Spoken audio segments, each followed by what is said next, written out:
I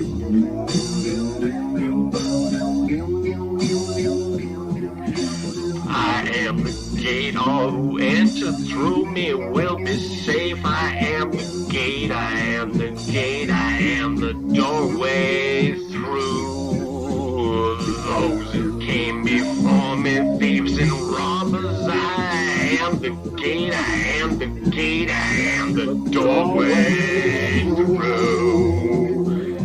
I am the shepherd, I am the good shepherd. I know mine and mine know me. The good shepherd lays down his life for the sheep. I am the gate, I am the gate, I am the gate, I am the doorway through. I am the doorway through.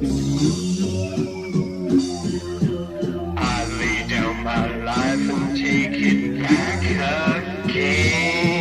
I am the gate, I am the gate, I am the doorway through. Come to me, will be saved. Oh, come to me, will be saved.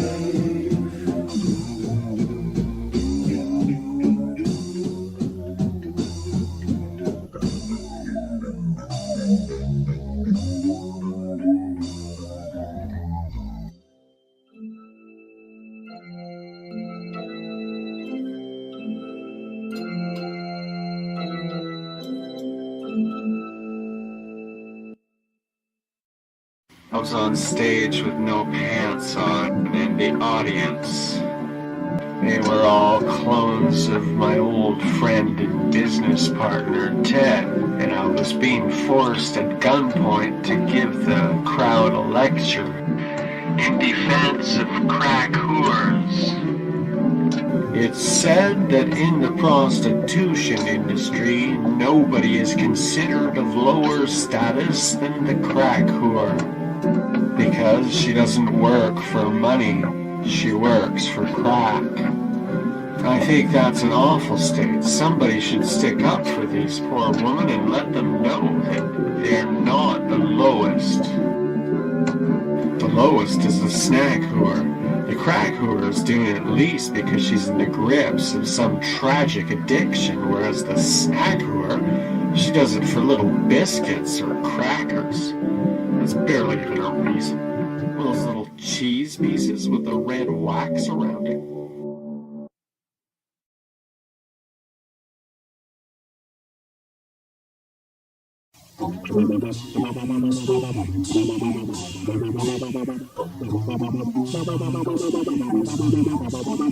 I'm sorry, officer. But my dog won't stop humping people's legs.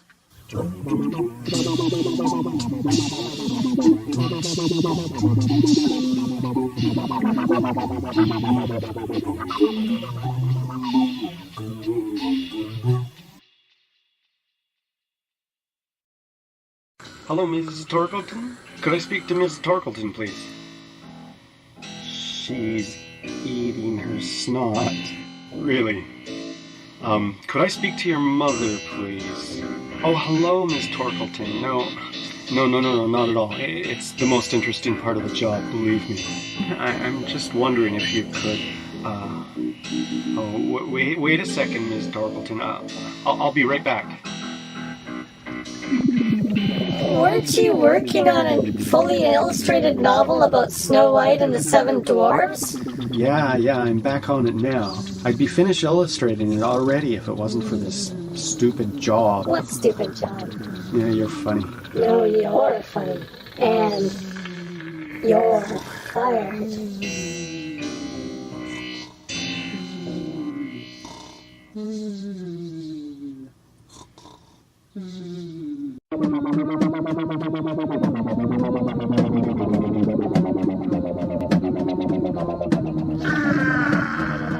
Don't worry, my living friend. I am a PC monster made from all races, politics, and religions.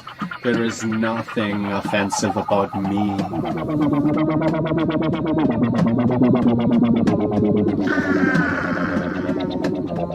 Okay, I think I understand. You are afraid of me because I'm a man, right? You have nothing to fear. Look. Hey, come back. I just wanted to show you. You have nothing to fear.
Michael, how's it going? Well, not too great, to tell you the truth. Oh, how come? I'm thinking about my father's dying soul. Well, you just tell him that Jesus will save his soul. He no longer has to worry about sin anymore if he accepts Jesus as his Lord and Savior. You think that's gonna do it? Absolutely. I told my own father that. He turned to Christ, and now he's in the kingdom of heaven, eating peeled grapes. That's all it took. That's all. Did you tell him that Jesus will forgive all of his sins? It's not that. That's not what makes me worry about his soul. It's not so much about Jesus, it's just, well, he won't stop putting curses on people. Well, you have to tell him that if he accepts Jesus into his soul. No, that's not gonna work. It's funny to him. He said there's no hell, that it was just invented to control the peasants. He said Jesus was a space alien that fooled everyone. For a joke.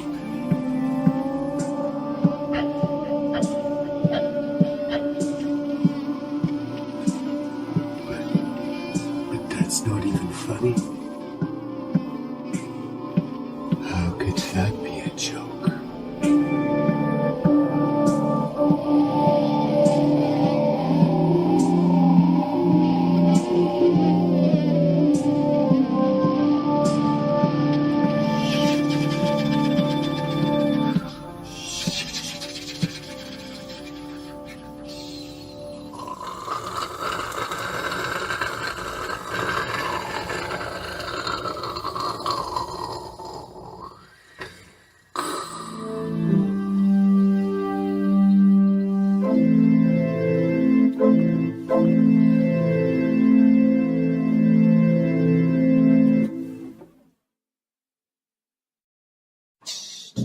All the children of 1930, they all wanna see me get dirty. We've been waiting, all been waiting so long. Been waiting so long.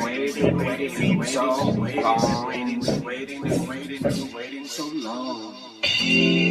There'll always be a great big hole in my heart if I don't get to see Betty's boobs.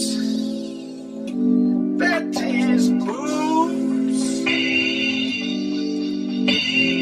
And if I got to see Betty's boobs, and maybe, just maybe, I would get to see Marianne from Gilligan's Island's boobies, I'd feel so much better when I get to the other side.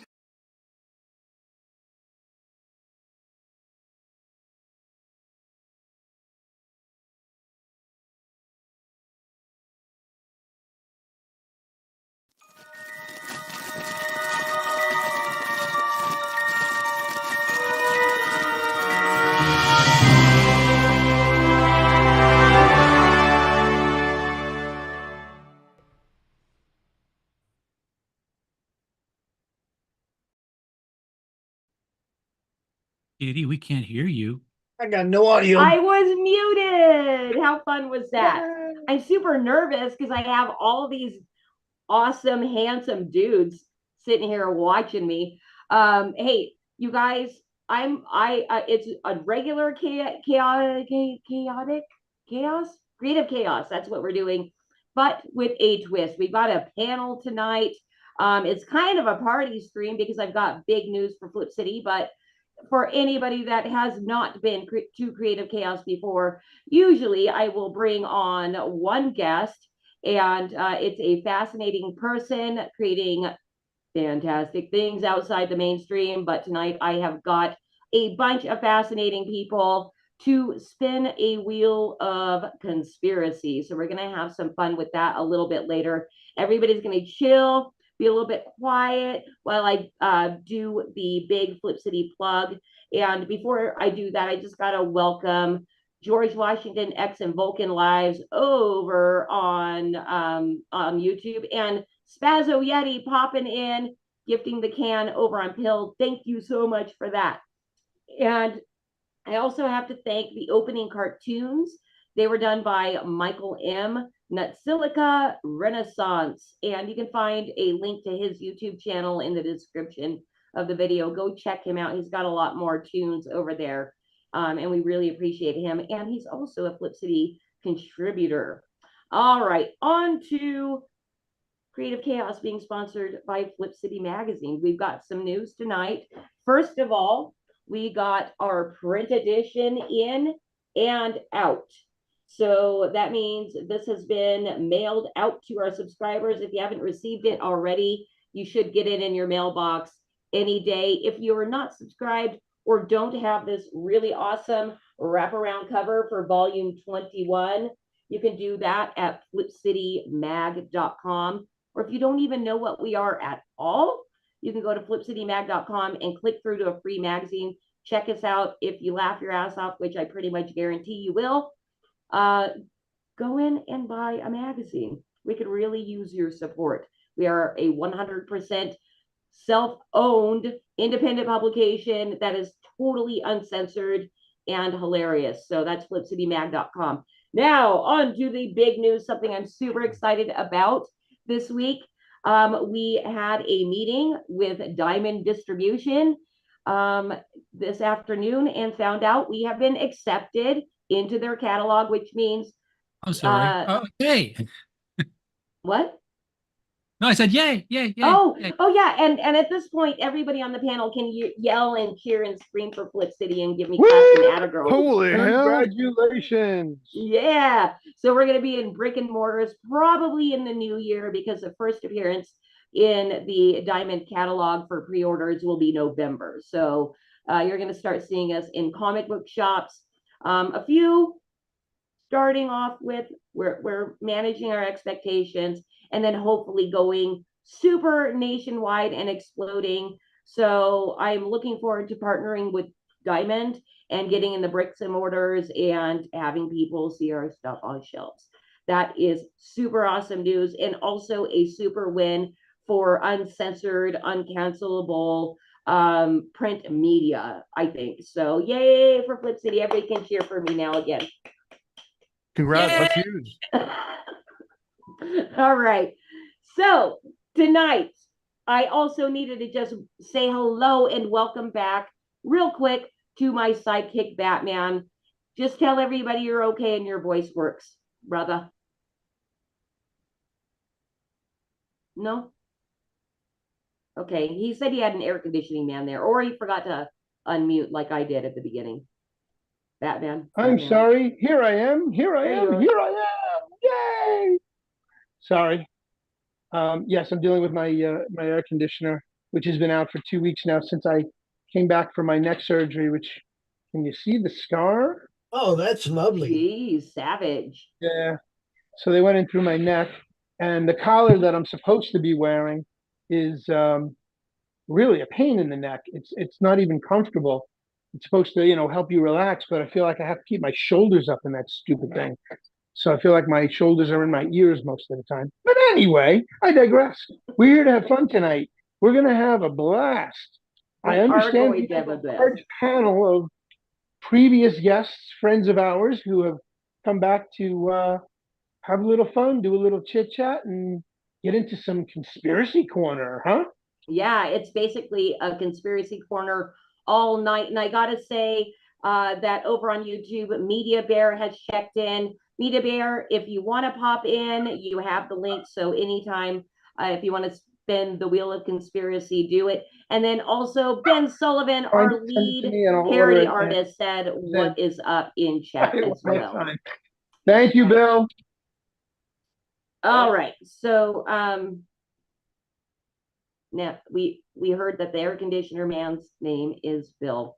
And of course, before we head into Conspiracy Corner and spin that wheel of chaos, please, if you like creative chaos, like, share, and subscribe. Help us build those audience members. I think I might be 3 away from 1,700 over on YouTube. I want to build that as high as possible so we get as depressed as possible when they take it all away for saying whatever the hell we want. They wouldn't do that. No. No. And they definitely don't shadow ban. All right. So tonight's Creative Chaos is a free-for-all, and it's composed of former guests spanning the full spectrum of conspiracy theorists, from novices, which I would consider myself compared to some. I'm referencing you, Paranoid American. I will go toe for toe with anyone here. I bet you I'll can. throw down the gauntlet. And we're going all the way up to the experts, including those insane people that move to distant lands to investigate human trafficking and then write entire series of novels about such topics, like the always dapper Alex Farrar. So here's our panel. Say hello, everybody. Hello. Hey, guys. All right. So just to get on to Conspiracy Corner, I want to get into Conspiracy Corner, and I'm going to tell you guys the rules of the game tonight. So, Cause, can we get into the corner? Oh, put your tinfoil hats on. I want to live with a conspiracy girl. I could be prepping the rest of my life with a conspiracy girl. Those weren't even. And thank you so much to Dr. Clown for providing that song for my awesome Conspiracy Corner stinger. All right. So I'm super excited to test out the shiny new wheel of conspiracy with you all. And if you've got your hats, you got them on. Very good. We need all the protection we can get. And so here's the rules. Basically, I really want to give each of you a little bit of time. We're not going to take all night, plug in our stuff. All right. That's for other creative chaoses. But I do want to give you a little bit of time to chill.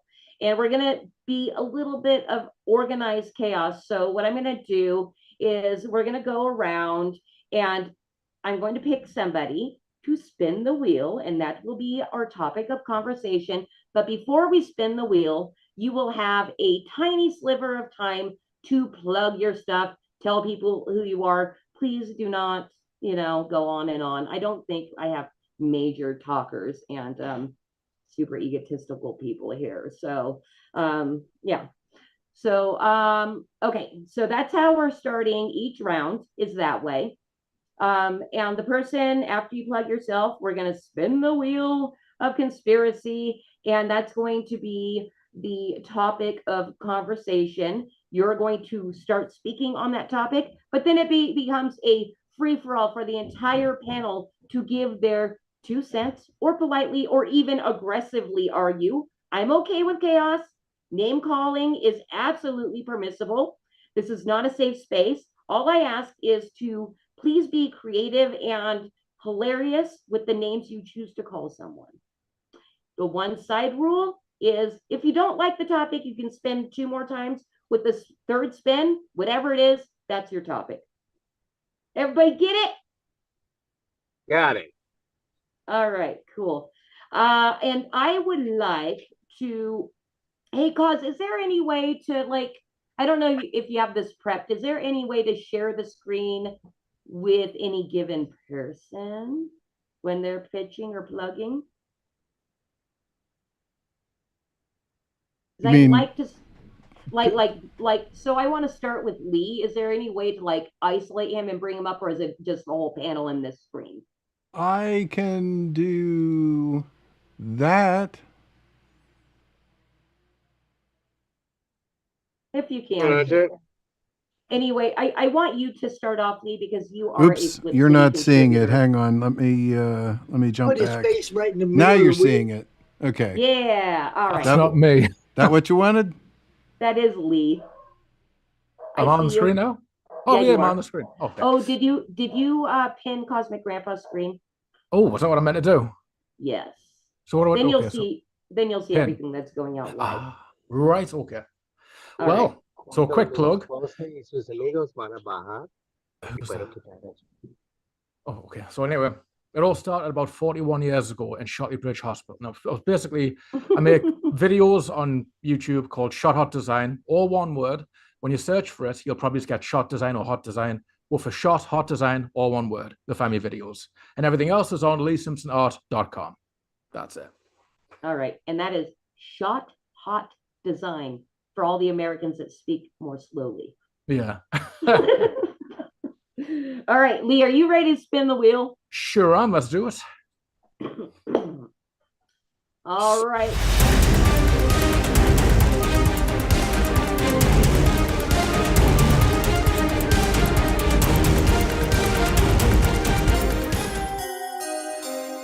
You want to take this topic or spin again? I'll spin again. All right.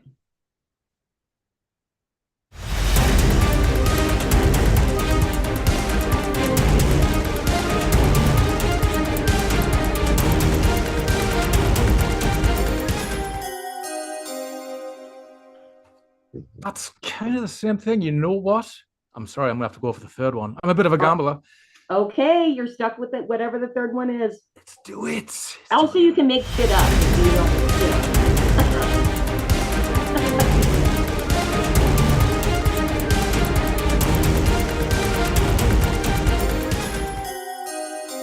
Huh. All right. All right. Fair enough.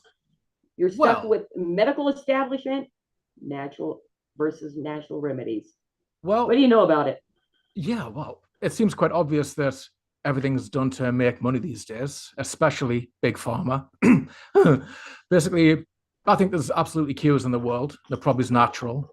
I've heard a very compelling conspiracy theory that the whole viral thing is actually a conspiracy theory, and people just get ill. Like there's no passing anything. We just get ill, and our body flushes things out, and that's really what all the illnesses are.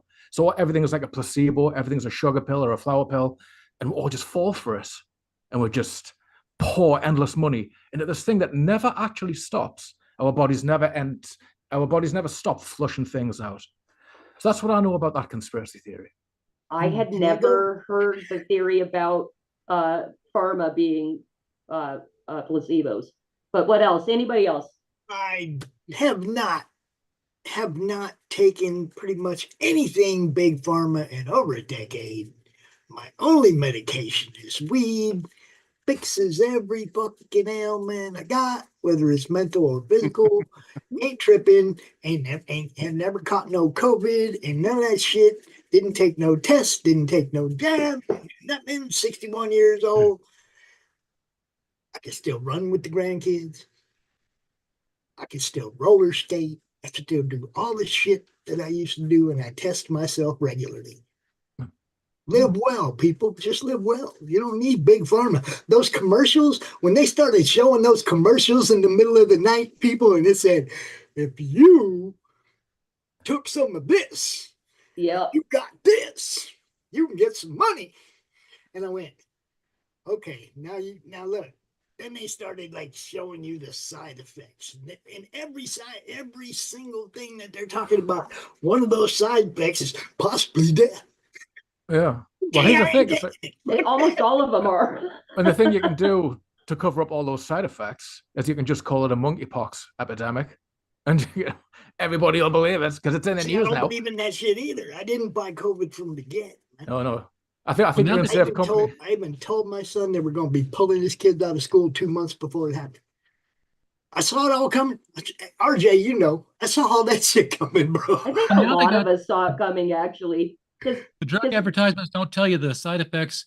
First of all, they say don't take if you're allergic to this. I'm like, there's only one way to find out if you're allergic to this. Take it. I couldn't believe my ears. Oh, sorry. No, go ahead. Well, I don't even tell you what the things is like. Ask your doctor if AstraZeneca is right for you. Well, I don't know. Maybe I better call my doctor up and find out if AstraZeneca is right for me. And he's like, do you have a hernia? Well, no. Well, then you don't need it. Well, they didn't say it was hernia medication. They just said ask if the blue pill was the thing I needed to have. It looked good. All right, Alex, you were politely raising your hand. Yeah, go ahead.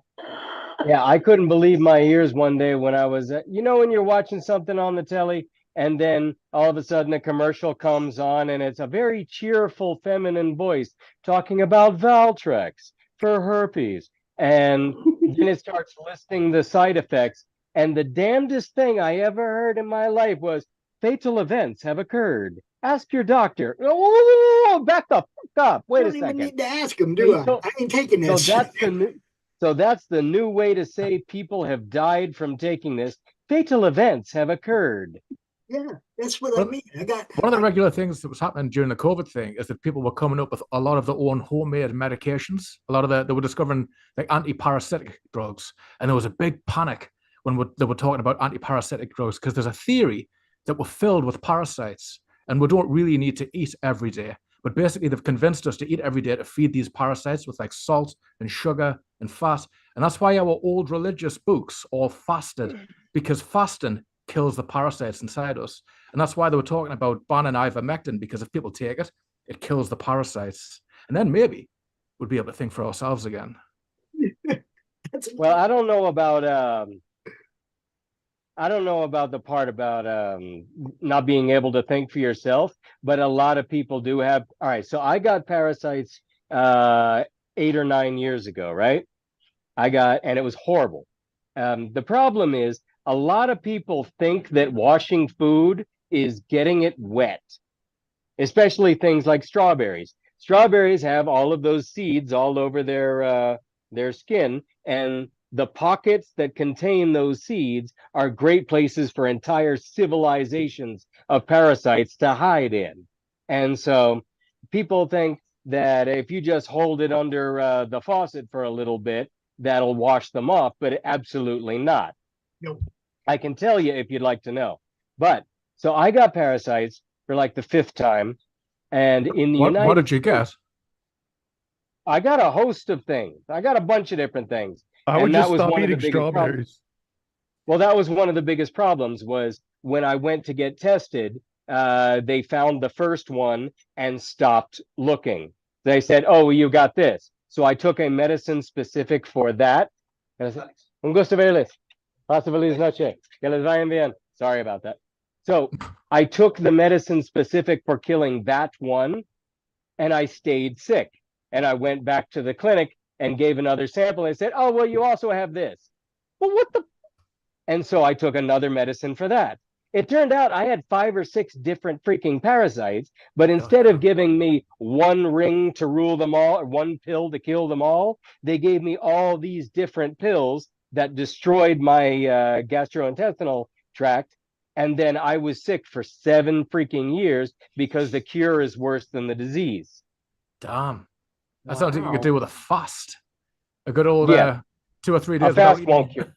A fast will not cure it, though. I don't want to run on too long, but I just want to say real quick that in the United States, doctors do not tell you that you have parasites. They tell you that you have irritable bowel syndrome, and then they sell you a myriad of different pills that will treat that condition, but not cure the cause. Cure the problem. And that way And that Yes. way they keep you a client forever. Yes. A lot of people, they have all these exotic diseases, but they don't really. They have one condition, and it's parasites. If they were to kill that one, then all of their problems will be solved just like that. But it's not really great for the economy. You know, Well, I totally believe that, and I actually think that certain foods that we're tricked into eating actually feed the parasite. I think I saw fluoride in the water appear on the thing, but I know I'm just going to mention it here. I think fluoride in the tap water might be something that feeds the parasites, because like people talk about when certain rats have parasites and they act suicidally, or they just act differently. You know, maybe it's like that with us. You know, maybe there is a I parasite. think that the fluoride helps feed the mind parasite, which is the exact same analogy. If you just we're talking about kind of like your physical body, but it's the exact same thing with the mental. If you look at the DSM that's supposed to index like every sort of like mental deficiency that we've got, but if you look into it, all it does is describes the behaviors, and not nowhere in the DSM does it actually say, and here's the source of all the problems. It just says, here's like a set of patterns, and if someone exhibits those patterns and they fit into this category, and those categories exist exclusively so that the insurance has like a number that they can assign all the different little things to, right? Yeah. But it's the same premise that if all you're doing is ever describing a pattern of behaviors, you can't really fix a problem if all you do is describe the behavior that you're trying to. It's like an NLP kind of thing. Like if you only focus on the negative aspect, you just keep doing that thing because it's what you're focused on. But you've got all these great sort of therapists and specialists and drugs and everything, so that once you have your DSM category number, you can use that thing like Willy Wonka's ticket to get into all kinds of weird factories and do crazy things with your body. Wow. Hey, anybody want to close this topic out? Because I would like to move on to the next. Go ahead, Alex. Okay, I got one more thing, but go ahead, Alex. Well, I just have a quick thing. I don't want to get go down on a rabbit hole here, but ever since I got parasites and I did a deep dive into a study of them, and I found out all kinds of interesting things. Like, let's say you have rabies. How is rabies spread? Through biting, right? It's spread through saliva. So something or somebody that has rabies has an urge to bite so that they can then spread the condition, right? And there are certain parasites that infect fish. And in order to mature into adulthood, they have to pass through the digestive tract of a bird. But how the hell is a fish parasite going to go through a bird? It makes the fish want to be around light. So this fish leaves the darkness of the deep and goes up towards the surface where it is easy prey for seagulls. Seagull catches it, eats it, it goes through its digestive tract, and then it matures into an adult and falls out in the gull's poop. God damn. Wow. That sounds like an alien life form to me. Yeah. I'm sorry. It's a very, very it's a very, very common life form that in the US you don't hear very much about because it doesn't fit with the IBS narrative. So what I'm getting at, I just heard the damnedest freaking thing. A gentleman that said that he was gay ever since he hit early adolescence, right? He was straight until he hit puberty, then he became gay, and then he took an anti-parasite medication, and all of a sudden he wasn't attracted to men anymore. Mm-hmm. And what they're suggesting is, now I'm not saying this, disclaimer, insert a disclaimer later.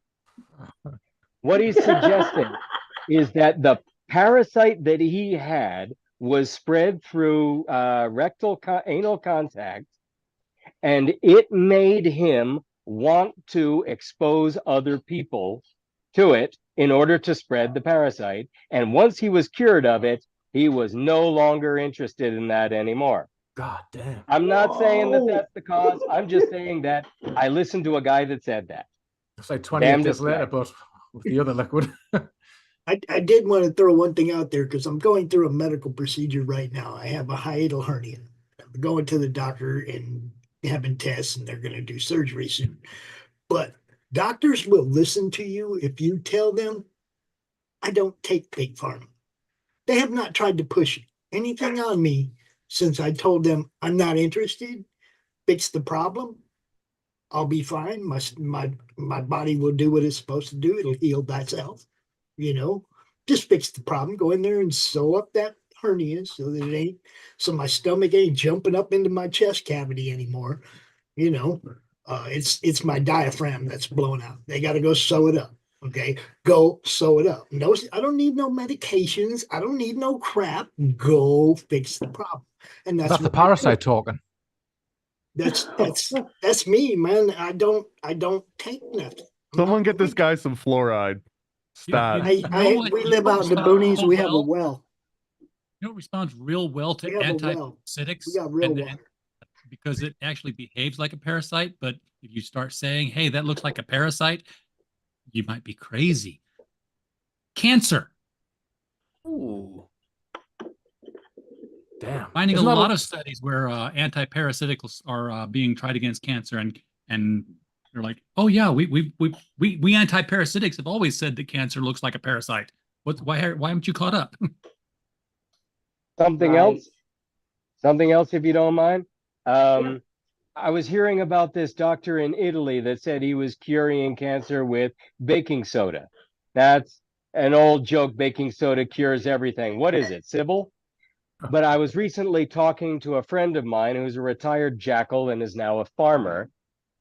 Are you kidding me? Okay, hold on. Sorry.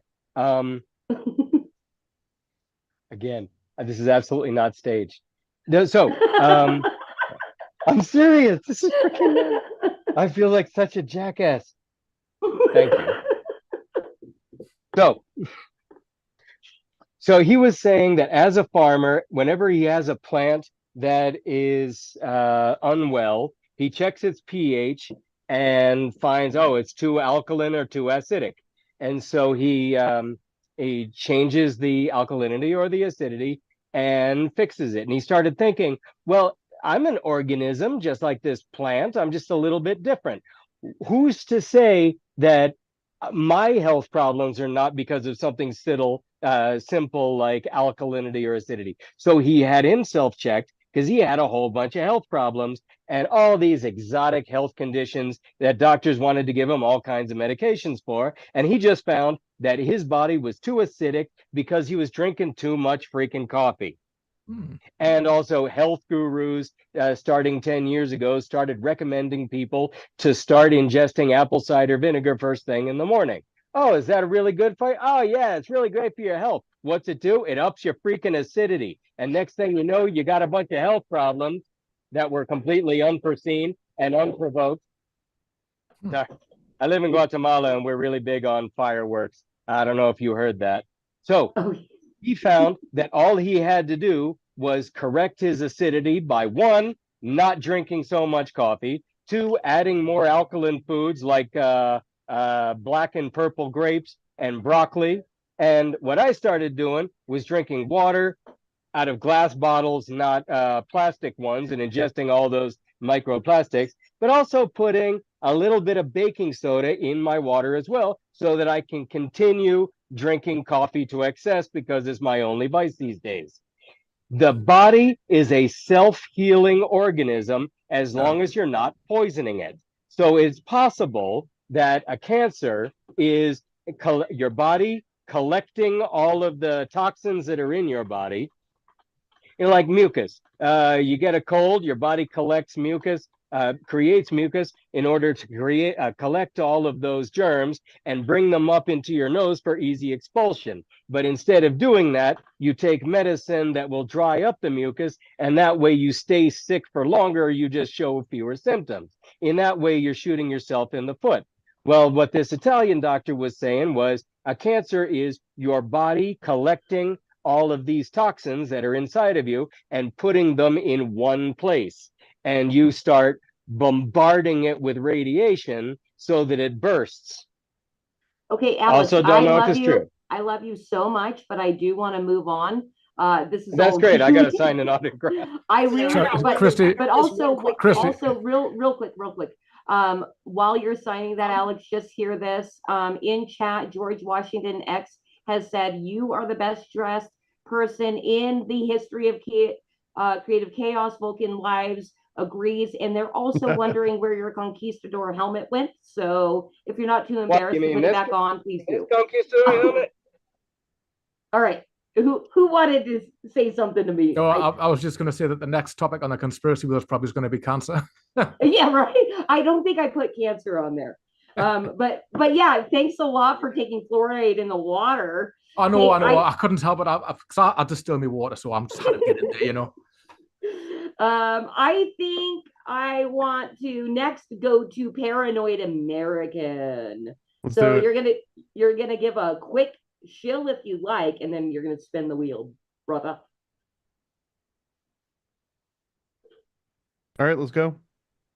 Okay, go ahead. He said, "You ain't got to. I don't need no introduction. Spin the wheel." He said. All right. Here we go. Oh, he doesn't need. Oh, no, he does not need introduction.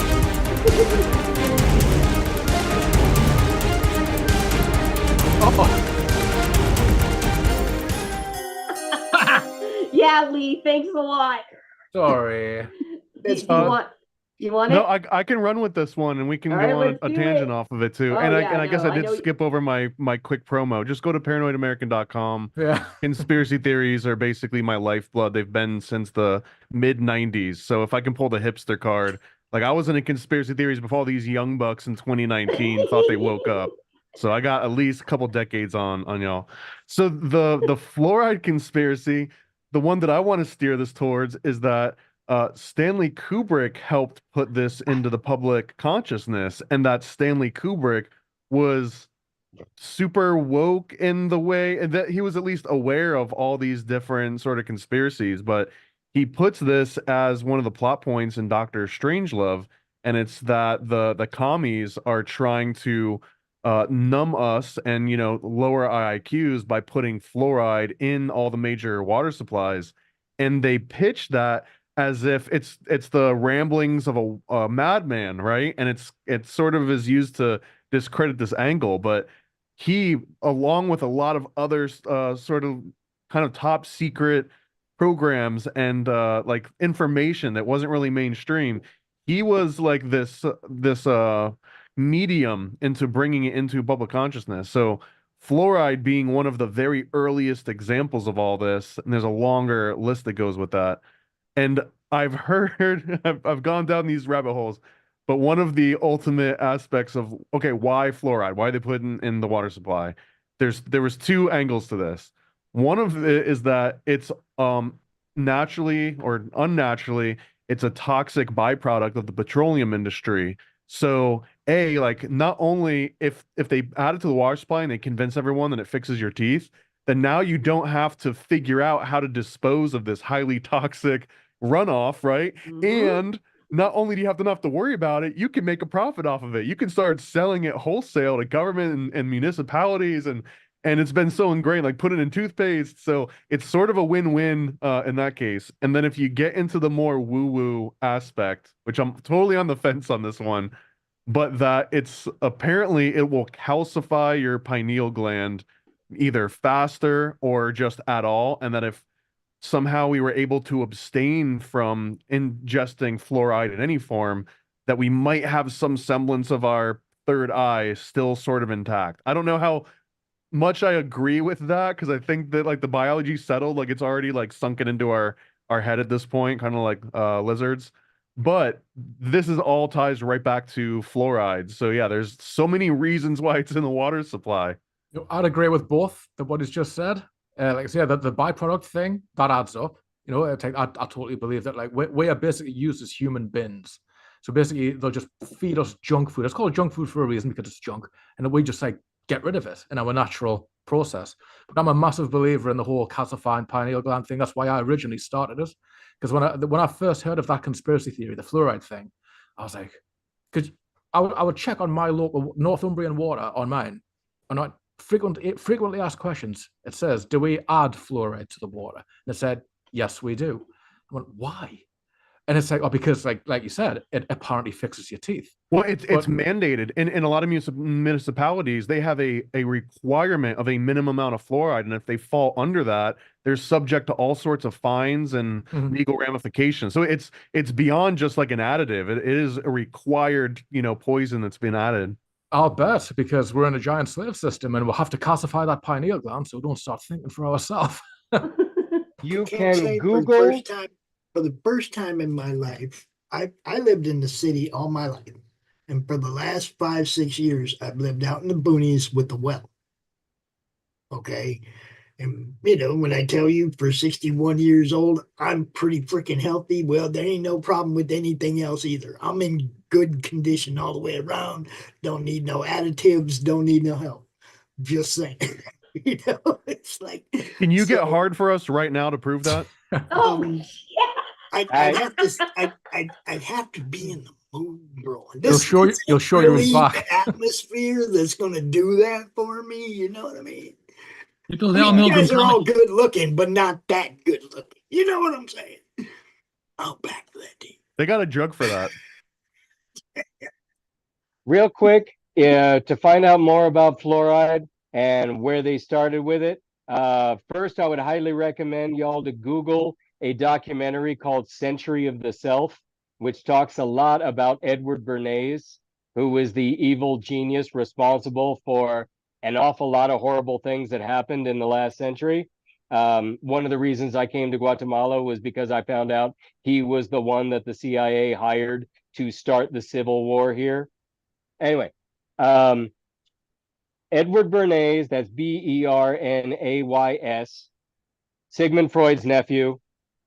He was hired by Oscar Ewing, Ewing. Just look them up to help justify putting fluoride in the water in 1949 and why. And you'll also find out why we think breakfast is the most important meal of the day and bacon makes everything taste better and why it's okay for women to smoke in public. That's all. I think a lot of us here probably know who he is, Bernays, right? Oh, never mind. Come on, New we're to on a me. panel of conspiracy theorists, y'all. Well, It was- nephew of Sigmund Freud came up before in the Madeleine McCann case. I don't know if I'm getting the exact. Oh no, guy. that's a different guy. Oh, really? That was Right. that was another relative of Freud. What was his name? Clement. That's it. I've got it wrong. Yeah. Yeah. All But right, okay, anybody the whole wanna- family's messed up. Anybody Well, want to how much wrap this Freud do one you up? have to have a good tray panning done. Sorry? You're muted. Dig I a well. said, I got another cool tie to Bernays. Bernays was in a group called the Century Club, which was like a very elite sort of like a social club plus in New York, I believe. And through here, Edward Bernays had direct connections with a guy named Robert Gordon Wasson and also a guy named Henry Luce. And Henry Luce was the owner of Time Life magazine and a bunch of the other ancillary magazines. He was also a member of Skull and Bones. So there's this really like the Century Club is this epicenter of all these various secret societies that would all kind of meet and decide on public policy over drinks, right? Because it was kind of like a social atmosphere. But then they would go back into their respective industries and enact these things that they would come together. And like one of the good example outside of Bernays and just his pervasive sort of mentality. But Robert Gordon Wasson is the one that goes and finds magic mushrooms. He finds salvia divinorum. He finds all these different drugs. And they meet in the Century Club, and he tells Henry Luce about this. And Henry Luce is the one that publishes the magazine articles, and he literally dubs magic mushrooms. So it kind of like comes full circle with the medical industry again, too, because now we're talking about the Rockefeller medical system. I ain't gonna act like I ain't never ate a mushroom. I'm just saying. All right, guys, let's move on. Let's move on. Hey, RJ, I think I'd like to call you up next because I forget if it was you or Pops that was my more recent guest, but I was more recent. He was Oh. before. all right. Still RJ. All right, do your pluggy plug. I'm RJ Carter, Senior Managing Editor here at CriticalBlast.com, myopic proofreader for Critical Blast Publishing, Chief Envelope Licker for Critical Blast Logistics, and I will help you with your crowdfunder with Critical Blast Consulting and check your data to make sure it is clean. Go to CriticalBlast.com, check out all the books we are publishing, and if you want to publish your book and it's good, hit us up. We're not on Xerox machine. Awesome. All right, let's bring that wheel up for you. Let's spin it, cause.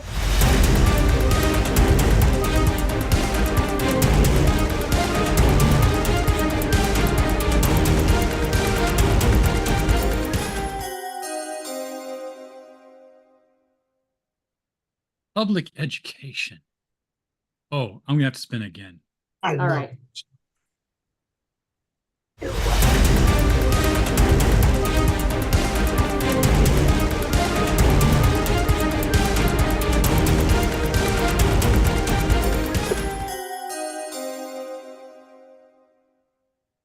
These are conspiracies? Okay, human potential. Dude, if I gave any of these to Paranoid American, he could probably go on for like 3 hours about each All right. one. Well then, Well, you can spin one more time though. So I was ready to jump into that public education. I would have eaten it. I'm ready. I was ready on both of those. I'm like, yeah, I got something. Are Human- you taking that one? I'll have to take human potential. I'm not One afraid of more. You just have to take the next one. I know. You get one more. Okay, let's take the one more then. Let's take the one more. All right. He's gambling, you guys. Big gambling.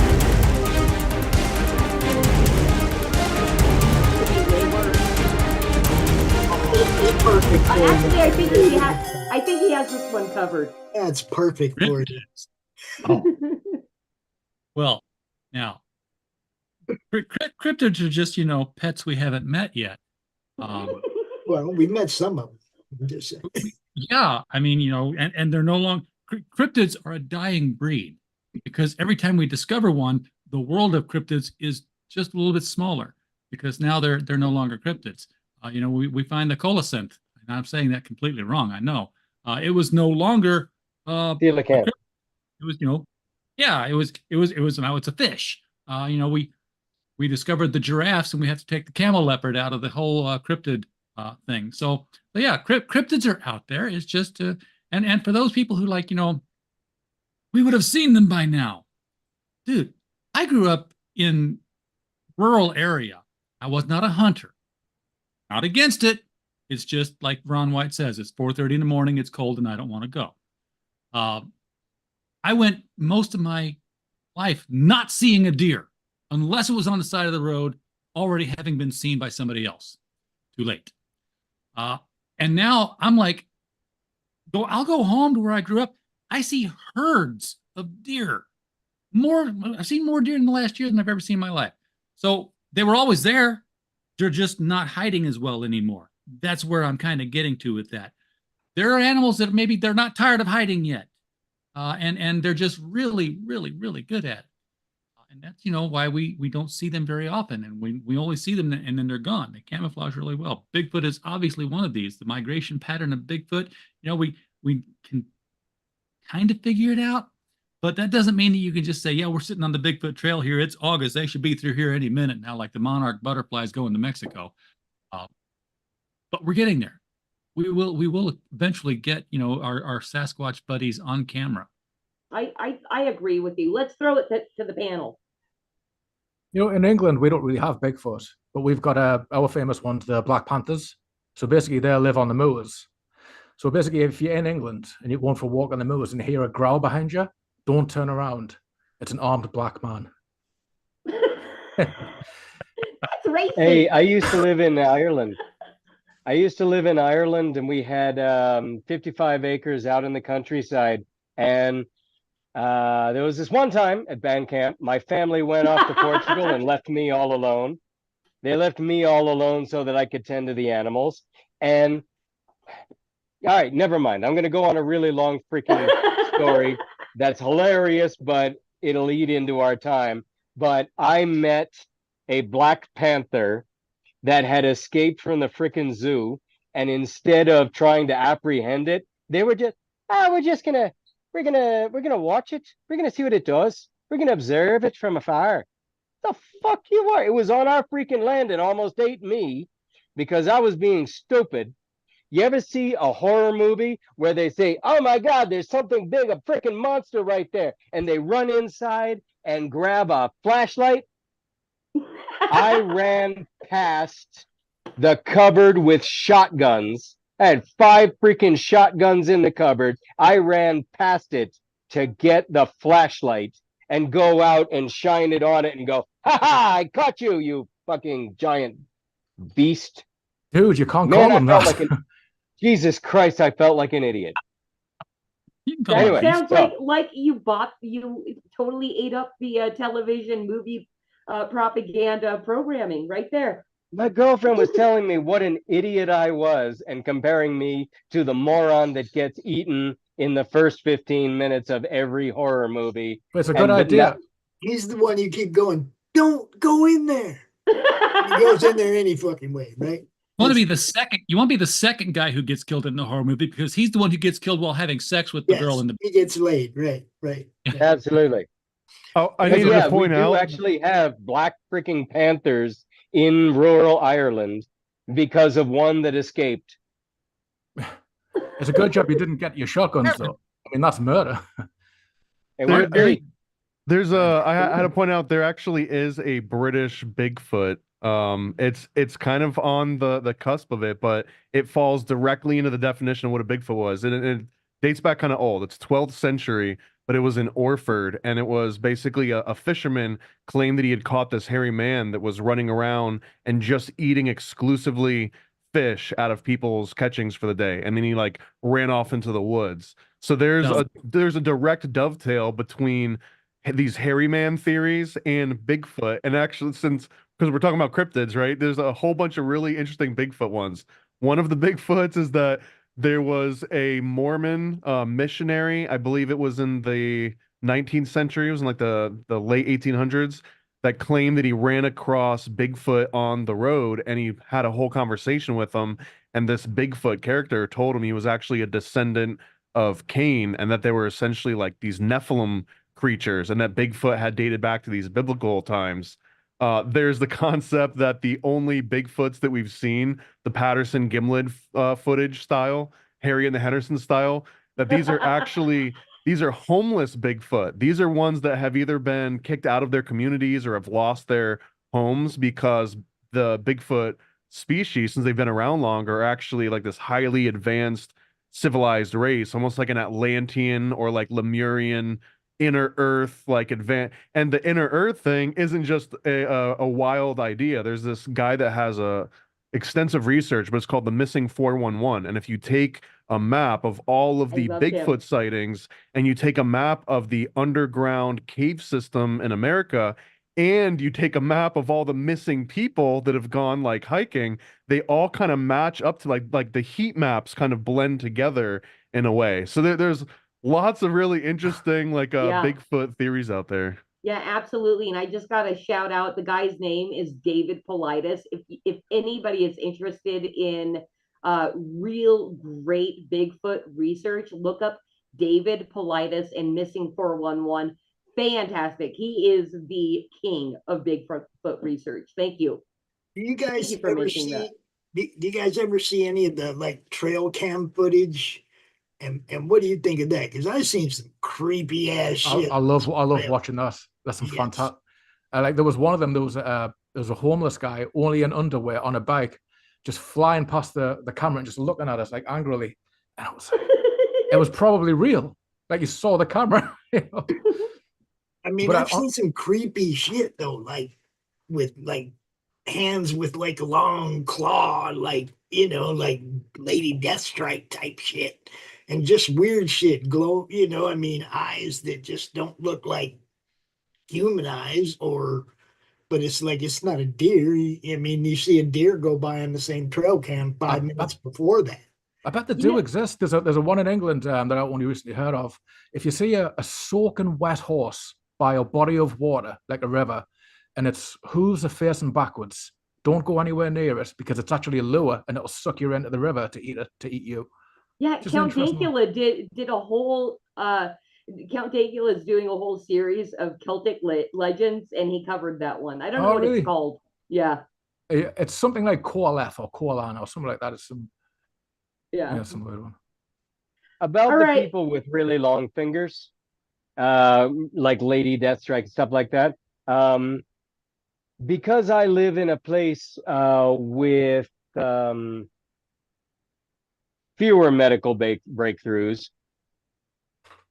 God, there's no politically correct way of saying it. I have met people like during Holy Week, which is the week that culminates in Easter Sunday. The entire freaking country comes here to Antigua, the city where I live.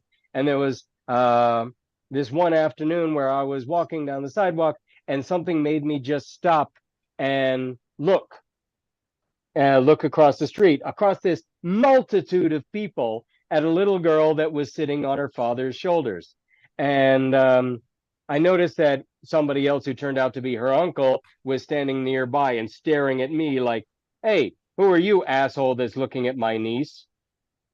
You know, when you notice somebody staring at your family member.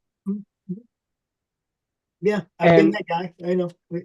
Yeah, you strike I me am out. that guy. So anyway, a graven image passed by, and everybody crossed themselves, and this little girl crossed herself with hands that I had not seen yet.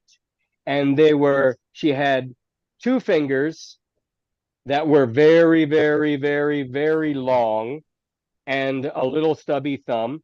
The poor girl, I've met a lot of people here that have these birth defects, but her fingers were unnaturally long, and she crossed herself with these strange hands.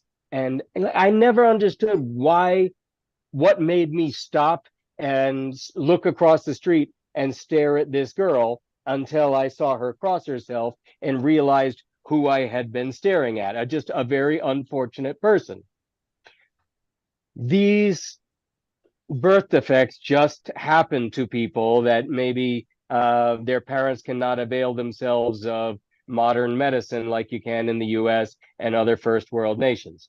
Right. I mean, most of the trail cams we watch are actually from the U.S. though. That's, I mean, you know what I mean? It's like, But are the people that are being filmed out in the wilderness people to whom are modern they even medicine is people? available? Are they even Are they people? I are don't they even. are they people whose parents were taking folic acid, or are they Well, people whose Aliens.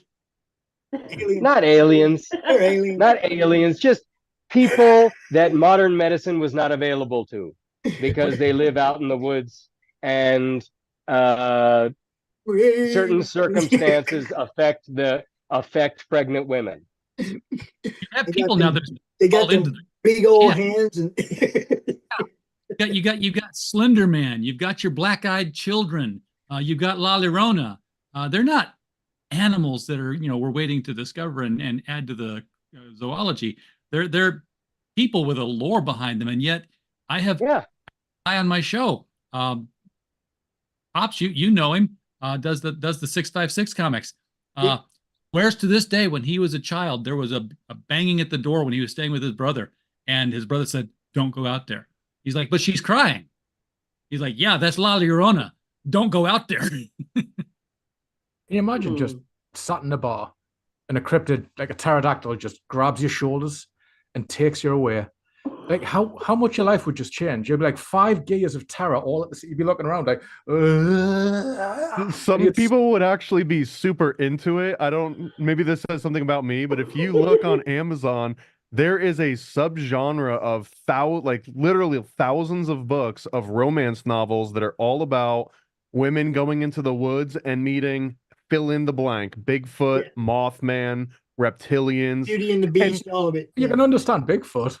But no, it's everything. It's turned into an entire. I think it started with like a Bigfoot romance genre, and it's raunchy. It's very raunchy. And the reason that I know this, if you want to believe me or not, is I was like, it would be hilarious if someone made, like a romance Bigfoot novel. They took it totally serious and then went on Amazon.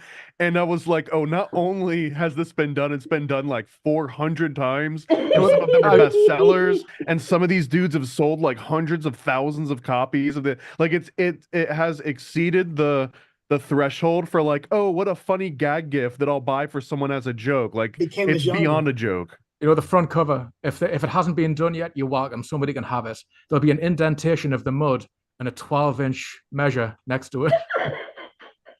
Turn the camera on, Doc. Yeah. Hey, I got a welcome Doc.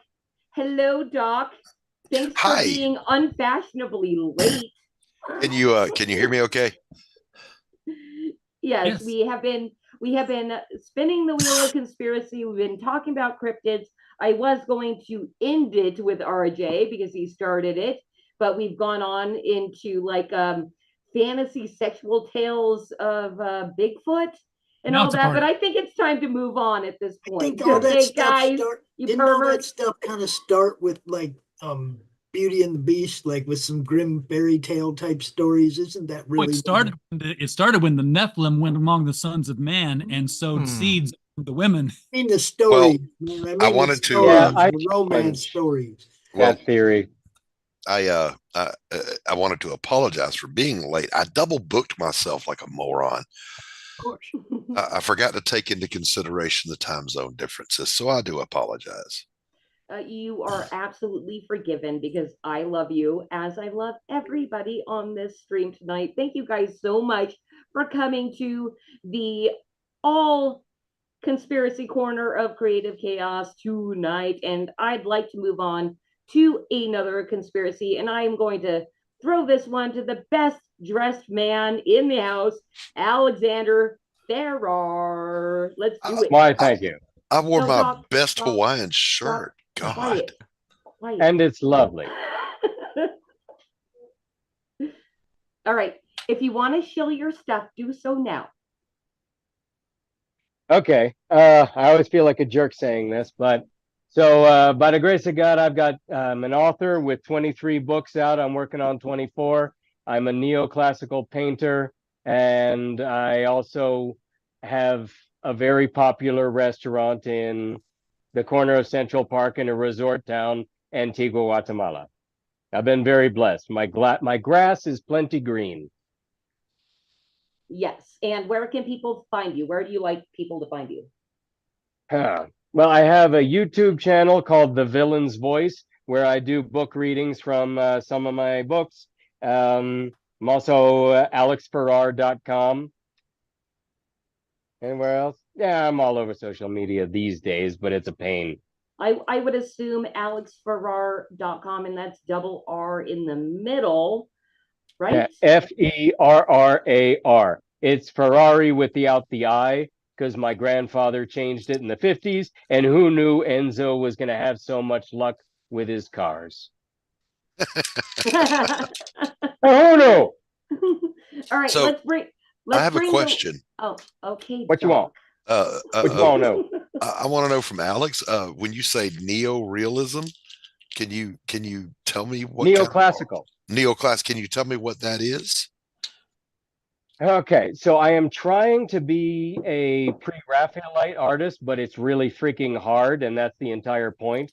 And I just don't think I have enough discipline yet to do it. But let me see, what's an example? I don't freaking have. So I'm in an art gallery restaurant, but I don't have a lot of my work with me. But I'll show you what I'm working on right now. It's this. Okay. Can you see that? All right. Yeah. Yeah. Okay. So I like to paint these days traditional subjects, but in an untraditional manner. Like I've done 5 different interpretations of the crucifixion of Christ, from one from the point of view just of the soldiers that are crucifying him as a day in the life of a bunch of soldiers, and another one as something horrible that happened to a woman's son. I also did recently one that I'm very, very proud of. Hold on a second. I'm gonna hurry. It's Pontius Pilate yelling at the soldiers who tortured Jesus because they went overboard. I don't know if you know this, but Pilate's wife, Claudia Procula, was also the aunt of the Apostle Luke. And when she'd heard that Jesus had been arrested, she told her husband that he had to let him go. Like, you can't touch him. He's a righteous man, and you can't do anything to him. He said, baby, I'm under a lot of political pressure from Caiaphas and the Pharisees. I'm going to have to at least rough him up a bit. And she said, thank you. And she said, oh, no. You're under a lot of political pressure from me, your wife, and I'm telling you, you got to let him go. So he told his soldiers, hey, you take this, he told these two soldiers, you take this hippie carpenter off somewhere quiet and rough him up a bit. And I don't want to hear about it, okay? Just you handle it. And of course, I'm sure you heard what happened. It takes 2 to 3 days to die of crucifixion, and Jesus died famously in a matter of hours. So I think it's safe to say he didn't die of crucifixion. He died of the wounds sustained during the torture. And that was apparent to Pilate when they dragged him back. And they said, hey, boss, here's that hippie carpenter we took care of. And he's looking at him right now going, what the did you do? I told you to rough him up. You killed this guy. He's not going to make it out of this. And there he is. And he goes, he's going to die, which means my wife is going to kill me, which means you two are for the chopping block. And right now they're going, wow, who, me? Hey, whoa, hold on a second there, Punchy. We were just following your orders. And he's saying, no, that's not going to work in Nuremberg either. You're dead. Meanwhile, the wife, Claudia Procula, is hiding in between two columns because back then women couldn't come and go as they pleased, not like now. And she's listening and going, oh my God, listening to how her husband has failed her. And there's a lot more to it, like the symbol of Pisces that's in the back behind Jesus. But I think I'm going to extend my time if I start talking about what Jesus has to do with Pisces. Yeah. Well, so let's move on to the question. Yeah, I think that should count as his spin. No. I feel a little silly now making Alex spin the wheel, but we're still going to do it because that's what Flip City is all about, and Creative Chaos please do. is being I would love it. Ridiculously silly. So let's do it. Spin that wheel.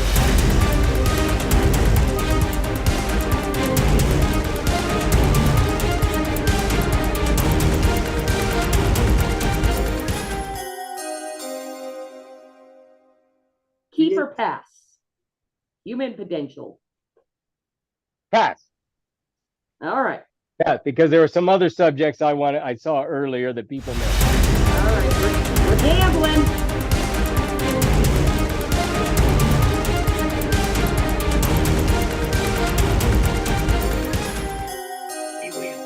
No, spin again. That's not even a pass. I think we should do a free spin on that one. Yes. Oh yes, yes. I would never shut up. I have so many things to say about that. Oh.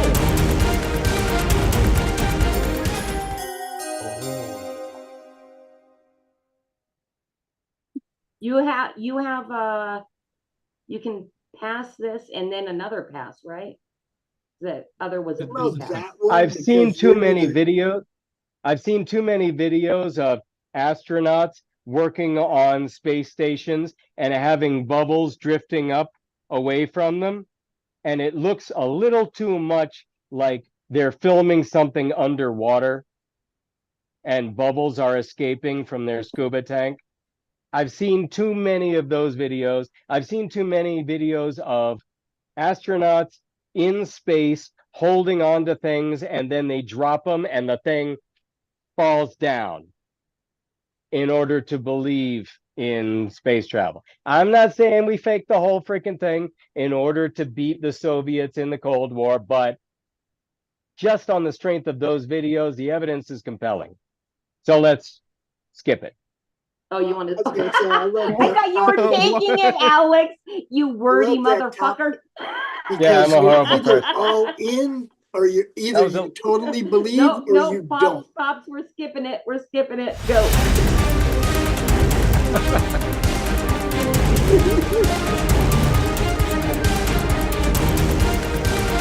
I like that public schooling one that somebody else missed earlier.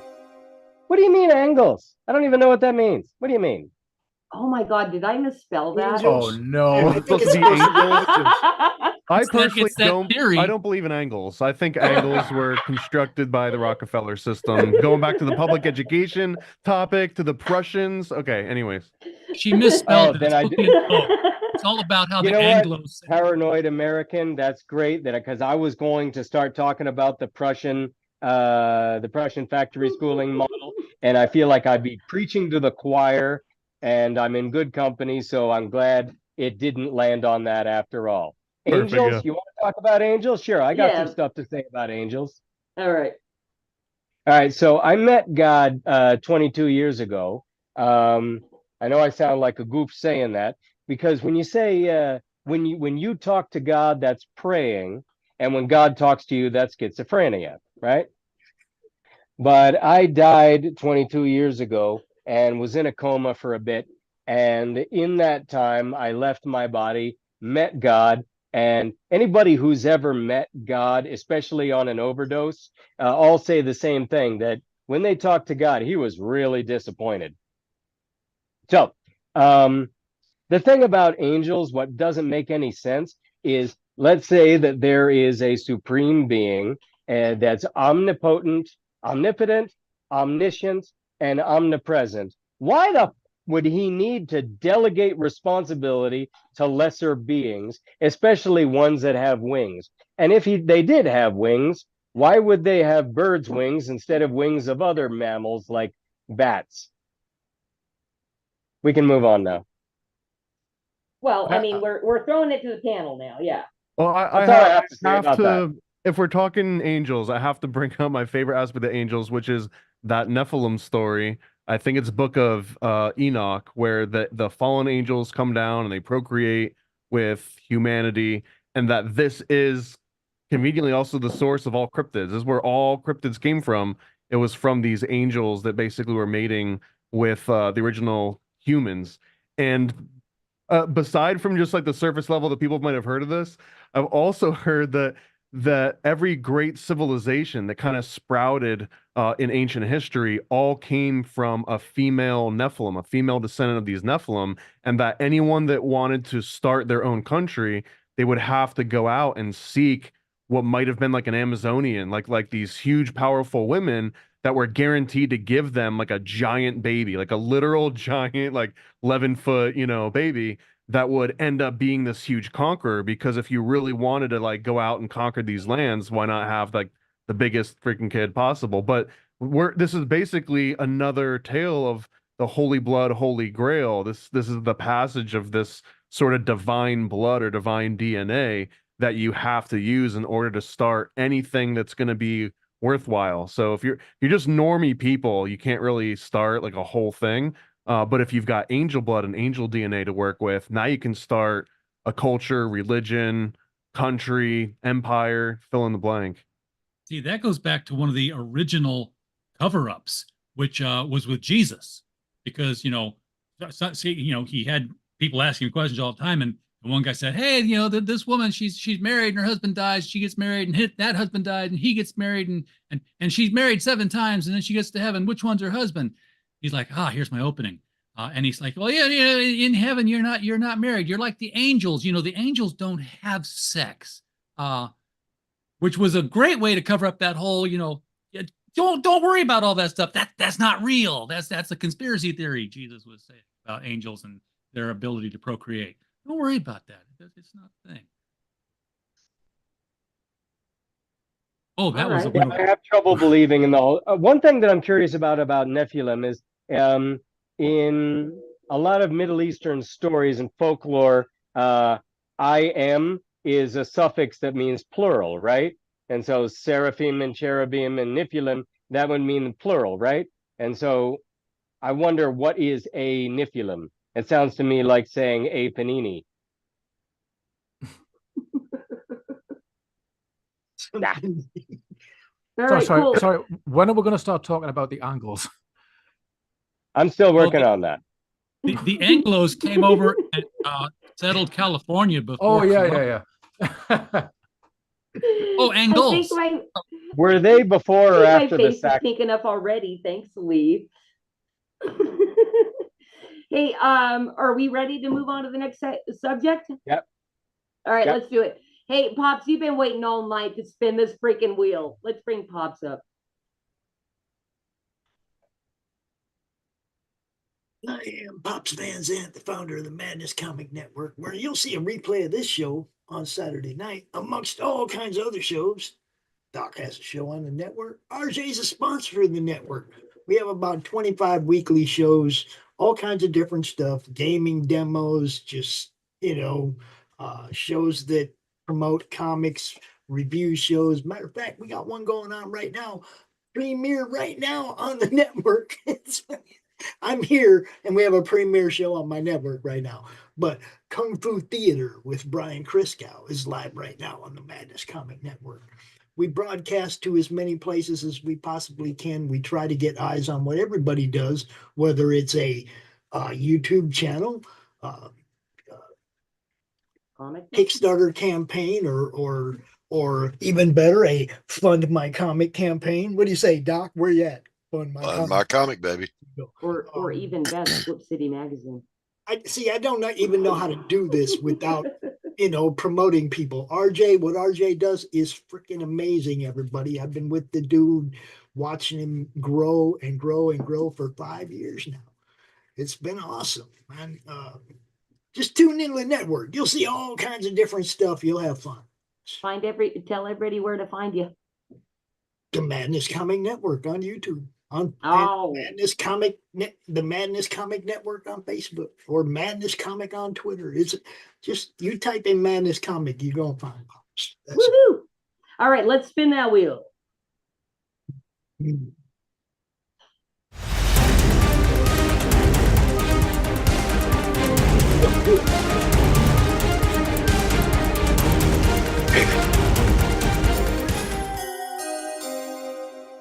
I think we already covered that.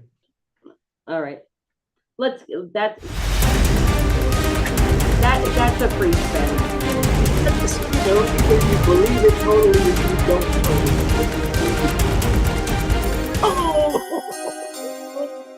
Oh, I think you can go off on this, honey. Why didn't I get that? It ain't even a conspiracy theory, guys. We all know. Oh, there's stuff up in there. There's all kinds of stuff wrapped up in there. No, I mean, it's not a conspiracy, though. It's the truth. We all know what happened. I mean, anybody that wasn't paying attention. I mean, well, explain it to our newbies in the chat that have no idea. Well, some people will say Mike Pence kind of betrayed the nation, and a whole bunch of people are pissed off about it. Some people will say it was perfectly fine, peaceful protest until somebody started shooting rubber bullets and tear gas into a peaceful crowd. Some people will tell you on one side of the building it was chaos, and on the other side of the building the cops were opening the door and letting people in. This is the most armed nation in the world. There's no such thing as an unarmed insurrection. Okay, period. End of discussion. That's mine. All right, let's throw it to the panel, but I will say that I was there on January 6th, and it was quite chaotic on the side that I was on. So, I mean, shit was going down, but when you shoot rubber bullets and tear gas into a crowd, shit's gonna go down. It's the first time I ever felt tear gas, and it kind of stings. Did you hear that? You know? She got tear gassed. You see that? What did she? Were you doing something wrong? Oh And no, Pops, I you're was right. holding I a mean, sign, like trying to sell my fucking magazine. yeah, market, always marketing. But yeah, Pops, you're right. I mean, we're listening to I'm going to just say the far left side saying, "Wow, these crazy Trump Republicans, look at them. They're posing with their guns at Walmart. They're taking their guns to church. Here's a Christmas photo where everybody's got their gun. They're hunting Easter eggs with their guns. They've always got their guns. The day we decide to take over the government, everyone forgot it. You left them in home. It's all bullshit. What are Good the point, odds? RJ. You bring your gun. I forgot my gun. Did you bring one? You got a spare? No, I didn't bring any. I thought If they were that yours. was insurrection, I mean, seriously, they would have raised the building. They would have. It wouldn't have been. No, I ain't buying any of it, man. The Cops standing to the side with people pleading to them to do something other than stand there, and they just stood there. the other part of that Watch. is the media's collusion with the Yeah. hoax. Several police officers were killed by violent right-wing MAGA extremists. No, they weren't. The only person that died that day as any action by any party was Ashley, what's her name? Babbitt, Abbott. but I will push back on that.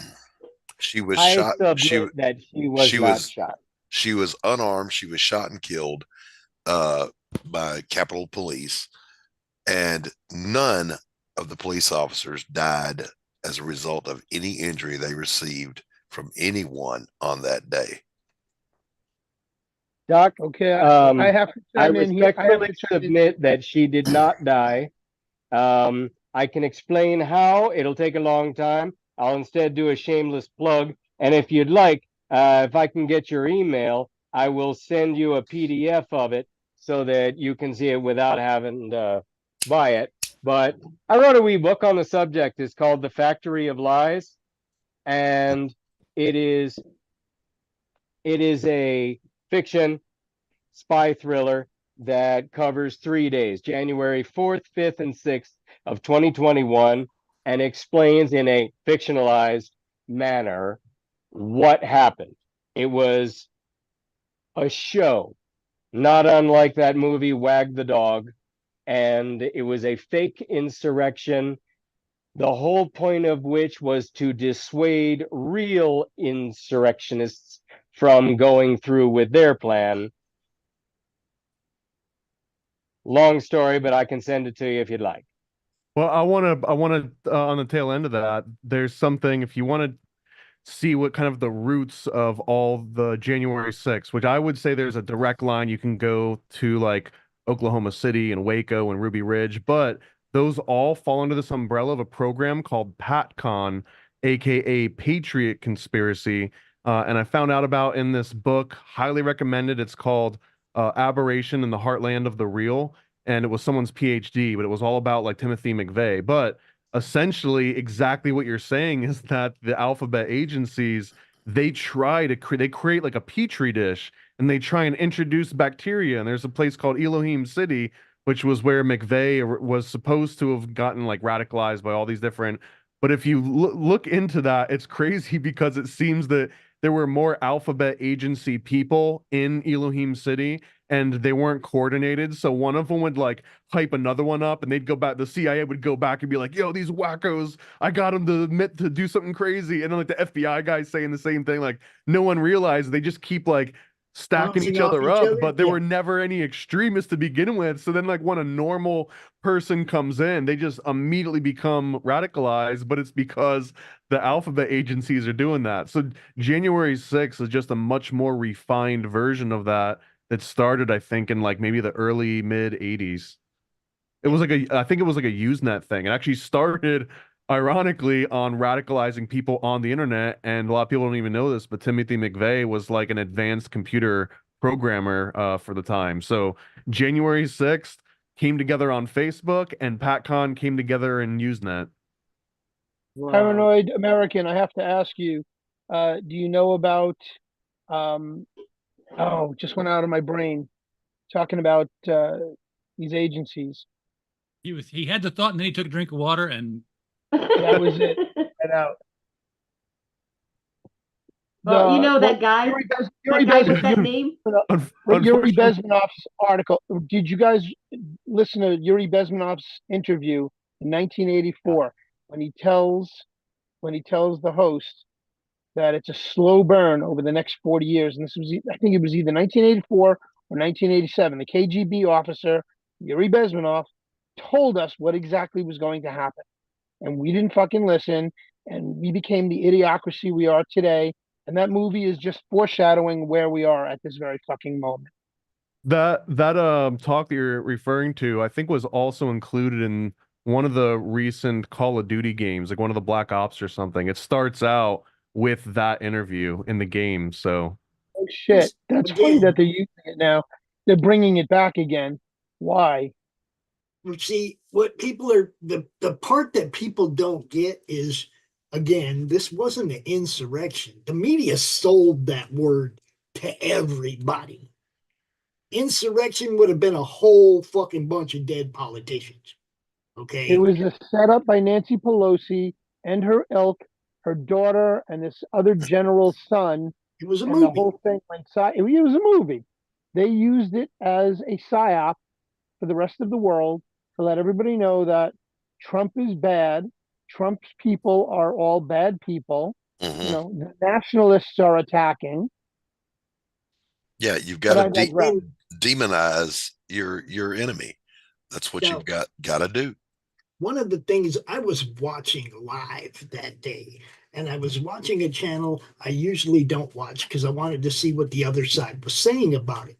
And what I ended up seeing was that Jaden dude walking through the front doors with the CNN reporter, and he said, "We did it." And he gave her a big old kiss, and she said, "You're not going to show this, are you?" And he said, "No. It was live." I saw me and Alex give They were knowing eyebrow raises. They were celebrating that they had breached the building. And it was a CNN reporter with him, and he's an Antifa dude, a high up Antifa dude. Everybody knows who he was. They didn't throw his ass in prison. I mean, they came after him later. I don't know what happened to him, but they didn't go after him day one like they were. Come on. The whole thing was set up. It was sold as insurrection. You don't open the door, let people in, and say they. There are similar things going on in England right now. I couldn't really contribute to this one. I don't really know much about the January 6th thing, but I saw little bits of clips of it. But in England, there's basically a manufactured race war going on right now. A lot of fake right wingers. It's a big deal. A lot of freedom of speech being cancelled and all this kind of stuff. And I work in a. They come arrest us, bro. They're threatening. Well, yeah, well, that's what those laws are for, and that's what basically I'll bring up as a libertarian. I'll say we should be concerned about these free speech laws, and these idiots still have tallies for heads. Will go, "Oh, you must be far right," and you go, "No, I just don't like the government able to put us in jail for saying something." Isn't that actually everybody should be on that same fucking page, right? Yes, it's insanity. You don't listen when you start kicking down doors and arresting people in the middle of the night for a post that might offend somebody. I'm going to need you to pick one and suck it.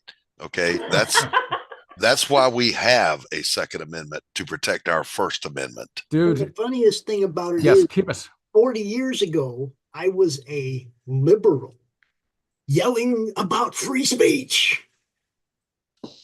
Now I'm a conservative yelling about free speech. How does that happen? I think probably almost everybody on this panel has a similar story, but I saw Alex raise his hand. He's so polite.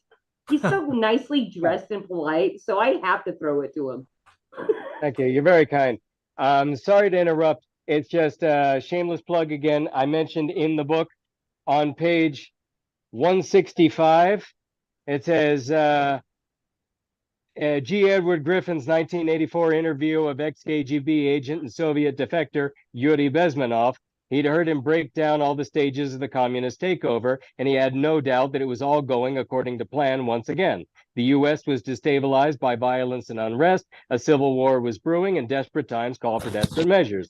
The government would have to take charge, tighten security, abolish the republic, and transition to socialism. But socialism was really just a euphemistic name for feudalism. It sounded a bit nicer, like communism. It sounded friendly, social, community. They sound lovely in comparison to slavery, famine, gas chamber, and firing squad.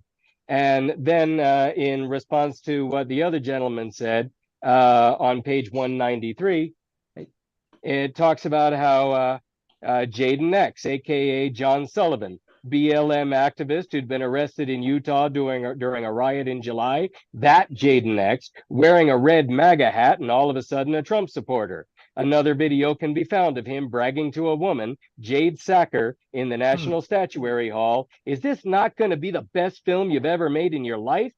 Because the biggest problem with hoaxes is people's narcissistic obsession with filming themselves pulling them off. Ooh, very interesting. I just wanted to say that was those two things are covered. Thank you. I'm telling you, I watched it live, man. I was like, what is going on right now? You know, and then people argued with me afterwards. No, that didn't happen. Well, okay. Oh, just like that meme, Kitty. Just like that meme. Don't tell my lying eyes. Just saying, you know. I got it. And hey, I do want to end this January 6th insurrection with a plug that's not Alex. Okay, Alex? Is that okay with you? Go right ahead. Everybody go find Woo's News. Oh yes, the best. Find Woo's News, and I challenge you. I absolutely fucking challenge you to not agree with my conclusion that Ashley Babbitt was not shot in the way. That shit's fake. That shit is fake. Just watch Woo's News. Because Alex, you're asking everybody to read a novel. Who reads a fucking novel? Right? I've seen some video that makes that look pretty suspect. I got a great video taken with a police officer's body cam of Ashley Babbitt approaching the door with a chaperone and then saying, "Okay, Ashley's here," and "Hey, how you doing? Okay, do you want some water?" Getting ready for the whole freaking thing. I'll send it to you. I'll send it to you. How the hell can you believe? Huh? Who else is there, Alex? I'll send it to you. Jaden X is there. Well, yeah, Jaden X is the chaperone. That's all I have to say about Woo's News. Let's move on, though. Let's move on. Yes. Because Doc came in late rudely for double boot. I love you, Doc. It really is. I'm the hostess with the shitty mostest. Listen, I love you too, but I publicly forgave you for standing me up entirely when you were supposed to be on my show. I slept through your entire show. You did. Yeah. But then she came back the next week. She did. I did. All right. So, Doc, what we're doing here, which I don't think you're totally tuned in yet, is we're bringing you up. You get to spin the wheel, but this is your elevator pitch plug because, it's a big panel tonight. Okay. So plug. All right. Going on? Plug yourself, everything. I am Doc Blaylock. I'm a writer, artist. I'm a fine art painter. I'm a impressionist plein air painter of some note. I have 7 pieces in the largest gallery east of the Mississippi. I've been making art professionally for 40 years. And I currently, when the fine art market died, actually when it was murdered by the lockdowns, I went from being able to buy a house with my art to not being able to give a painting away. So I remembered, hey, way back in the 90s, I did comic books. I'll go do that for a while. And then I got here and I can't get out. So I currently have a book funding on Fund My Comic called A Damn Dirty Thing. It is a noir story set in a fictional world in which they have all of our technology. So they're current, they're modern, but the aesthetics of the 1940s never went away because if it ain't broke, don't fix it. So it's back to a time when men were men and the women weren't. Mhm. Oh, which by the way, your receptionist helper lady, she is super sexy and cute. I have gotten more than halfway through your novella and I'm quite enjoying it. Well, thank you very much. And that is the thing. There's not only with this campaign, I've got previous books and they are all interconnected. Jake Bishop in A Damn Dirty Thing, excuse me, All right, let's spin that wheel. is not just a comic book, 20 pages. It is also a novella, 100 some odd pages. So how do I spin? Oh yeah, no, You'll Cos spin is it going to for bring you. it up. I was just very Um, rude. Hold up, Kitty. I did try to drop Doc's link in the chat, but on YouTube I don't have a wrench on your chat. Yeah, we're going to deal with all this later.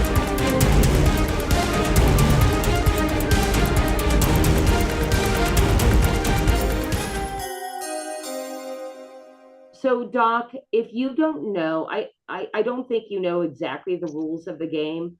You can choose this topic or you can take another 2 spins, but you're stuck with the 3rd spin, basically. Yeah, I'm going to pass on this one because I don't even know enough about it to even have a conspiracy theory.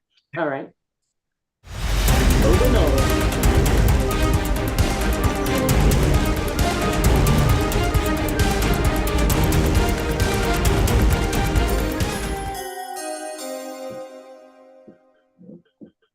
Oh, absolutely. We can talk about this one. All right, let's do Mandela effect. I'm super excited for this one. All right, you get to start it off. Yeah, I almost. Now, a little background here. I have a hard sciences background in medicine, but I've also have extensive education and work professionally as a counselor in the field of psychology. And therefore, I typically follow Occam's razor, and I tend not to believe a damn thing until I know it to be true based on the preponderance of the evidence. Imagine my surprise when I watched a video about the Mandela effect and saw so much shit that I also experienced that I cannot dispute that something has caused a divergence in people's memories. Nelson Mandela, that it's named after, died in prison. No, he didn't. He got out and later became the president of South Africa. Both of those things I remember as being true. Mm-hmm. The Berenstain Bears or Berenstain Bears, whatever you want to say. I want to hear from everyone else on the panel and or the chat. I can't see the chat. Who else has some So the one that that got me on this one is the Fruit of the Loom, that apparently there's a Mandela effect that some of the logos used to have the cornucopia and then later it Yes. didn't. I know for a fact I've seen both versions of this. Yes, that is one that I just saw. I just saw that's a new one for me too. The Fruit of the Loom thing, but the whole, just real quick, the whole Mandela thing is I literally saw Nelson Mandela walking around at the Liberty Bell when, with one time at band camp story, like with my band, we toured the East Coast, and it was a whole thing. This kid named Marcus Zimmerman was like looking up, like he was standing on somebody's shoulders to look in the window at Nelson Mandela looking at the Liberty Bell. Right. And the Secret Service came and took him down like he was a threat or something. I mean, they knew he wasn't, but they had to do their job. And I'm like, no, imagine that. Nelson Mandela did not die. He was looking at the Liberty Bell in 1993. I saw it. Yeah, but I remember both of those things being reported. One, he's the president of South Africa after he got out of jail. Two, he died in jail. I've got one. I believe. Go ahead. Sorry. I believe that this whole Mandela effect thing is being popularized by people who are preparing to gaslight us. They are going to say something in the near future that we all know is not true. Like the economy is doing great. Taxes are possibly, but they are going. Yeah, but the excuse that they're going to have for all of us that go, wait a minute, hold on, we know this to not be true. they're going to say, well, no. It's actually the Mandela effect, which has been popular lately in pop culture. And we've been seeing an awful lot of it. For example, these cases. And so, no, sorry, what you think you remember is actually the Mandela effect. That's what it's going to be. Yeah. It's entirely false, and it is going to be a way to gaslight us in the near future about something. I just don't know what that is yet. Don't It So, might Alex, be. let me ask you. Yeah. Let me ask you a question, Alex. Do you remember the movie with Ashton Kutcher, The Butterfly Effect? Yeah. Yes. Same thing. I mean, it is the Mandela effect, the butterfly effect. And what do Satanists have to do in order to be okay with doing what they do? They have to tell us what they're going to do. So Satanists, Black's Law. Yeah. The Okay, revelation so- of the method. It's supposed to be a karmic-free way of doing. It's Correct. basically like if I tell you I'm going to punch you and then I Karmatic punch you, then retribution. it's your fault. right, karmatic It's the retribution. silence allowing of it to- Go ahead, I'm sorry. a person. Sorry. The silence of a person implies their consent is the actual law. Yes, karmatic retribution. If you don't step up and say something, then you're allowing it to happen by not stepping up. Okay, I'm just going to get in here right away and say, no, Bill Gates, you can't put vaccine mosquitoes into the air. So Right, and that's out there. yeah, there's this too. They're getting so used to and so comfortable with gaslighting everyone that you have to wonder at what point will they take it to the nth degree. You know, everybody in the world knew Joe Biden was senile, but no, he's sharp as a tack. He's sharp as a tack. That these are deep fakes, cheap fakes, blah blah blah blah blah. Then the debate happened, and they were like, "Well, fuck, we can't sell that one anymore." And so many other things they're gaslighting right now. Don Lemon interviewed a guy in a park and said, you know, what do you think about the economy? And he goes, you know, I'm making less money than I did under Trump, and it's terrible. And Don Lemon said, no, it's not. No, he said, no, you're not. He told the guy, you're not doing worse than you know. These are people that say that men can become women and vice versa. This is all the I level gotta of gaslighting. Is, Don Lemon has butt parasites and he needs to fast. But it's that level of gaslighting that could get us to exactly what Alex is saying, that, you know, now when they pull off a really big one and they gaslight you, they're going to go, oh no, that's just the Mandela effect. Well, but that doesn't, let me bring this back circle to you, and I'll throw it at you, RJ. Some more examples of the Mandela effect. Somebody help me out here. James Bond. Sinbad in that movie where he was a genie. He absolutely was in that movie. He made it back when he was to support his crack habit. Yeah, they made this straight to video movie. It really did exist. And then it quietly went away because it bombed, as such things do. But now they're making this big deal about it with a fake movie poster with another guy on there, which is so hard to do. I make stuff on Photoshop all the time. It's a cinch. What do you got, RJ? What do you got? James Bond, and I'm not enough of a Bond fan to remember all the titles, so forgive me on that one. But I do remember Jaws, the character Jaws. Mm-hmm. He gets a girlfriend in the movie. He sees her. She smiles at him. We all remember this scene when we saw. She has braces, yeah. No, she doesn't anymore. Wow. The Russian chick with the unibrow? No, well, I don't know. But no, it's a little girl. The whole gag of the movie was that she had these braces when she smiled at him. It's like, oh, they're made for each other. We all remember that. Yes, absolutely, yes.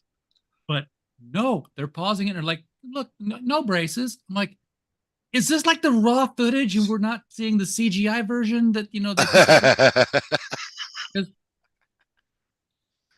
But yeah, that's one of the latest ones that hit me. I'm like, I was agreed. Like, we have a Mandela effect before they fired up CERN. I gotta know, did we collapse a bunch of realities into our heads and we're trying to compete with the various changes? All the Matrix. Nah. Occam's razor. It's a lot simpler than that. It's a hoax. Yeah, there are tons of theories about the Mandela effect, and that it's gaslighting, that it's the CERN supercluster thing. We caused a merging of realities for the multiverse. All these different theories about it. Whatever the case may be, it's real. Well, this dovetails with MK Ultra and Satanic Panic in a direct way, and that's that there's something called the false memory syndrome association or something. But false memory syndrome is it kind of got popularized in the McMartin preschool trial case where they were accusing these preschool teachers of like having these underground tunnels where they were sacrificing animals and doing like these satanic rituals. But essentially, this gave birth to this whole entire thing that was there to discredit this book called Michelle Remembers. And it was basically saying like you can't actually, or that kids are susceptible to planting these false memories. And the more they think about it, the more they almost become real memories. So long story short is that all of the Satanic Panic has been kind of nullified in lieu of this idea of false memory syndrome. But false memory syndrome is just like the 80s darker version of Mandela effect. It's the exact same thing. It's saying like, no, what you saw isn't really what you remember because of how easy our memories are to tweak. And once someone accepts that, accepts that like, oh, my memories are very malleable. Well, now they are malleable. Like you've just accepted yourself into a hypnotic state. So like the Mandela effect, once you entertain it, you have become a victim of it. Well, I would argue the opposite. If you're aware of the Mandela effect and you remember both, you remember the girl smiling and having the braces on, you're immune to the Mandela effect, but you're cognizant of it. That's kind of like an That's not how I remember it. A Lord of the Rings when Gandalf is fighting the Balrog and he's hanging onto the bridge. And he goes, "Fly, you fools!" But everybody remembers it as "Run, you fools!" And I had to watch it. I had to go back and watch it, and it actually does say "fly." I was like, oh. Yes, fly, you fools. Yeah, that's the word. Wow, the Mandela effect is endlessly fascinating to me. What I wanted to do real quick though is Batman. I want to give you a spin. Do you want to spin? I can't see the dial, but if you read it to me, yeah, roll it, let it hit, and then tell me what it is. All right, let's do that because we're coming up pretty quick on 2 hours here.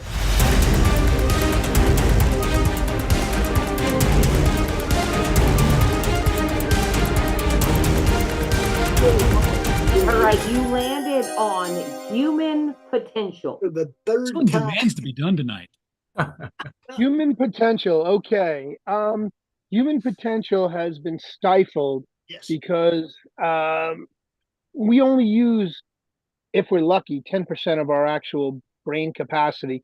There are some people who have peaked a little bit more, but I look over at my buddy Alex over there. He's got at least 15% going on. I got 12. There you go.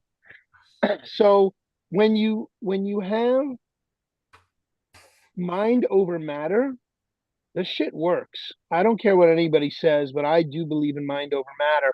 And you can, like, I've healed myself, but I'm also using other things to help heal myself this time. I'm using a Rife machine. For anybody who doesn't know what a Rife machine is, it's a frequency emission device that emits frequencies that helps the body heal in certain areas for certain problems and certain medical conditions that Big Pharma doesn't want you knowing about. So, like others who have expressed that they are no longer Big Pharma, I too have been off Big Pharma probably for about 4 years now. Like since just before the vaccine, I did take ivermectin because I was really sick during that whole scamdemic, plandemic, whatever you want to call it. But mind over matter, energy from the earth, grounding, this shit's real. And it has potential to help us open up our human potential to expand our abilities to do more and more with everything we've got. You know, when you brought up frequencies there, that's a really interesting thing. I've never heard of this conspiracy theory before, but I saw it today on a photo. There's a load of black and white photos of a collection of bells, bells everywhere, giant bells with a lot of ornate patterns on them. And they used to be in our churches, they used to be all over the place, and like in the middle of like giant monuments. And the theory goes these bells had some kind of power to them, some kind of either healing power or energy power. And it's like what Tesla says, that the secrets of the universe are frequency. Now, why would we take them all down? Maybe they were just old. I don't know. But maybe it's got something to do with that, the whole frequency thing. I want to correct one thing.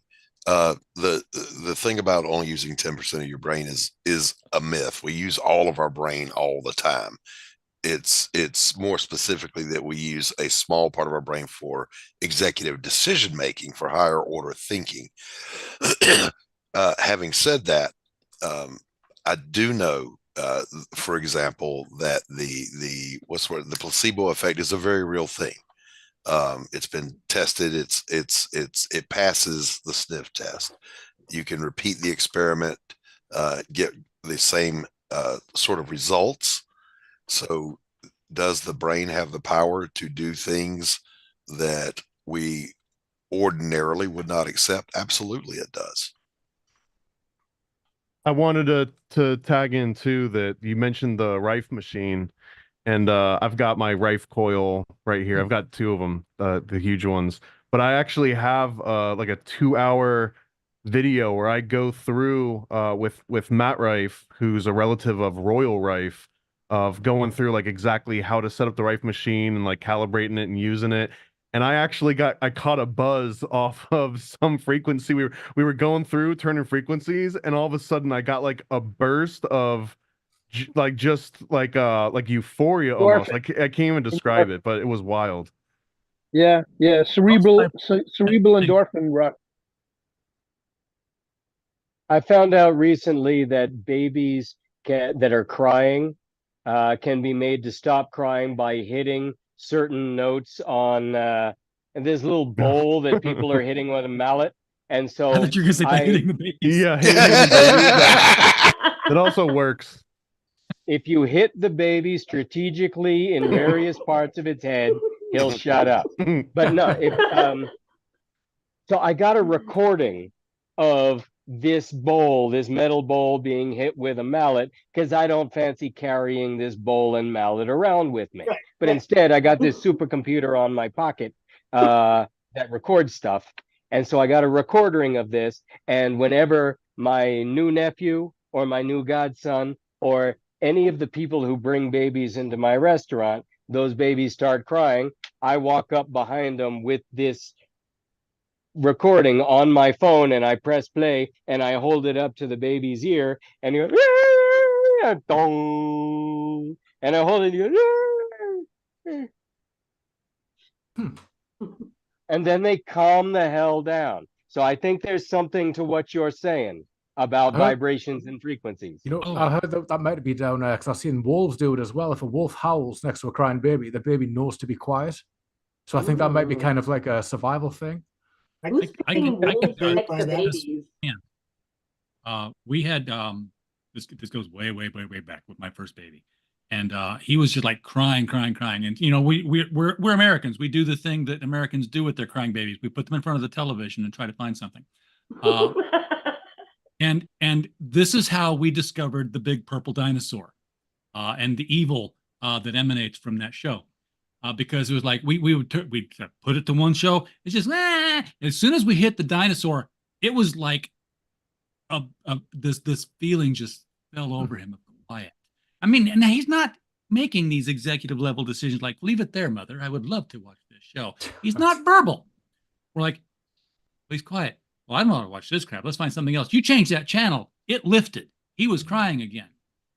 That big purple dinosaur saying, I love you, you love me. It shut him up. And that's all what a parent wants in this world, is to shut him up. And which is why we turned on Barney into so many houses in our neighborhood. And there's a conspiracy theory you can put on the wheel. Now I feel sad that you said, shut the fucking baby up. And why I think so many young parents like have regrets later in life. It's like, oh, I wish I had a crying baby in the house now. And No, like we me have the book, personally, It'll I'm Help You looking Sleep. forward to it being a grandma because I want to ohm into its ear, basically, like Alex said. You know, I'm like, ohm. When my oldest son was a newborn and he would start to cry, I didn't baby talk to either of my children. I spoke in this voice, and they would always calm down when I talked to them or read to them. And my wife was so distraught that she couldn't do this that she brought it up to the pediatrician, and he said, no, your husband has a very deep voice, and it's probably resonating at the same frequency as that baby hearing your heartbeat inside of the womb. And so that's peaceful. So yeah, there's something to it. All I gotta say is young people have babies. Yes, absolutely have babies. The world is not overpopulated. Bust that myth. Not at all. I read somewhere that you can fit all the people in the world right now in the state of Texas. If it wasn't a desert, you could fit them all in the state of Texas. There's plenty of room for everybody. Yes, there's plenty of room. All of that is garbage. You talk about a conspiracy theory, population control. Fuck. Thank you. I am going to add that to the wheel for whoever happens to have the misfortune on coming on a future creative chaos. Maybe right. All you gotta do is look at the WEF and you know that's true. Shit. If you don't mind my jumping in with this, I think going back to what you mentioned about the movie Idiocracy, I think that movie and other stories like that exist to justify population control in the minds of the malleable public. Yeah. Because I used to believe that. I read a book that I wrote 20 something years ago, and I thought, and it was like it was a time capsule because I was so surprised at the absolute bullshit that I wrote, thinking back then that it was true and that I was clever, and I realized that I was just a parrot mimicking other parrots and talking about how we were. No, I'm not going to say it, but I was parroting the same nonsense about how population control was necessary, and people were just creating poverty factories by chunking out babies that they couldn't support. And it wasn't until 20 years later, and I realized just how freaking wrong I was, and I was just repeating bullshit that I heard. On the point of movies implanting ideas about depopulation, a big one is Avengers, the one where Thanos snaps his fingers and half the universe disappears. If you notice, well, wait a minute. Go ahead. I just wanted to ask if everybody knows Steve Mnuchin. Does everybody know who Steve Mnuchin is and what he represents? Yeah. No. I forget why. Who said no? Well, let Lee finish what he was saying and then tell us about. So when Thanos snaps his fingers and half the universe disappears, a lot of people, if you look at like Watch Mojo, I don't know what you guys have in America, but like a top 10 countdown or whatever, you'll always see people saying, "Oh yeah, Thanos was one of those villains who was actually right." Yeah, they do. It keeps coming up, and you go, "That's propaganda." Because if you look around the world, if you look at the open fields, there's not too many people for the world. There's too many people for the next system. There's too many people for the slave system where everything's automated, and they can't handle all these slaves who are eventually going to figure it all out. Right. I'm getting depressed. Have you noticed something? Leftist propaganda is very strong towards lowering the population. Leftists are pushing homosexuality, abortion, getting married later in life, not tying yourself down with children. Even Alexandria Ocasio-Cortez was. I watched her chopping vegetables to prepare her dinner and just talking into her phone and saying, why don't you think about not tying yourself down with babies? And I noticed that at that time, seem obvious, right? It's all obvious. I don't know about you, but I'm being bombarded on Facebook with articles about how many millions of dollars having a baby will cost me once all of these costs are accumulated at the end of 18 years. All of these things to dissuade me from reproducing, but it's all coming from the left. The right side of the political spectrum is recommending you to get married and have children. And it looks like the Democrats are trying to push their own followers to push themselves into extinction. Yeah, let me build on that. Let me build on that. You've got this thing of you're overpopulating the earth, we're destroying the earth, global warming, and there's literally here in town, there's a billboard that's a picture of the planet Earth. And it says, there is no Earth 2.0. Take care of this one. And right below it, God bless them, First Baptist Church posted the verse that said, and behold, I saw a new heaven and a new earth. And below it, it says, the earth is never meant to be an infinite resource. Boom. Well, there's something I need to point out because I'm a leftist and I've got a big old leftist library here. The first time I heard the word left was Ben Shapiro, and he spat it out like a swear word. And this is back before in England, we don't actually have left and right. Or we didn't until we started listening to you Americans. And when you hear what left and right is, it's an interesting concept because when you look at leftism and rightism, like I say, I'm going to define it, and maybe you guys can too. But what I'm going to say, what everybody really is criticizing, and I criticize it too. I criticize the same thing you guys are. I would call it wokeism, because what leftism is really, and I hear the word like a swear word, leftism is the people owning the means of production. It's workers' rights. If you're a worker, you should be on the left, really. And if you're on the right, you're for tradition. That's how I would define it. And the thing I argue against is wokeism, but I consider myself on the left because I'm a workers' rights guy. In England, that works. In America, the right and the left mean a couple of different degrees of that. And the goalpost keeps getting changed. And they change, to exactly. completely change them.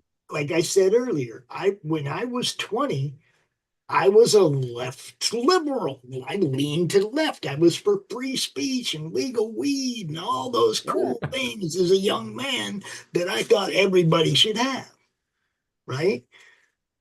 I am 61 years old next week, and I'm still a free speech, legal weed dude, but now I'm considered far right. Yeah, but to be honest, I'd be considered far right because I'm very honest and I like to tell jokes. And that's the funny thing. It's like if you really looked into the left-right spectrum, if you looked into the political compass spectrum, you've got left-right and authoritarian and libertarian. And I would have more in common with any libertarian, basically. But it's interesting when you really try and find yourself on that spectrum.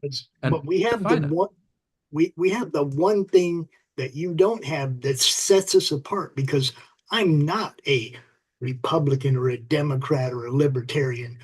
I'm a constitutionalist. All right, okay. And whatever this says, that's my final law in the nation, right here. America is very different to England, yeah. So that makes me also far right now because I believe in the law of the land.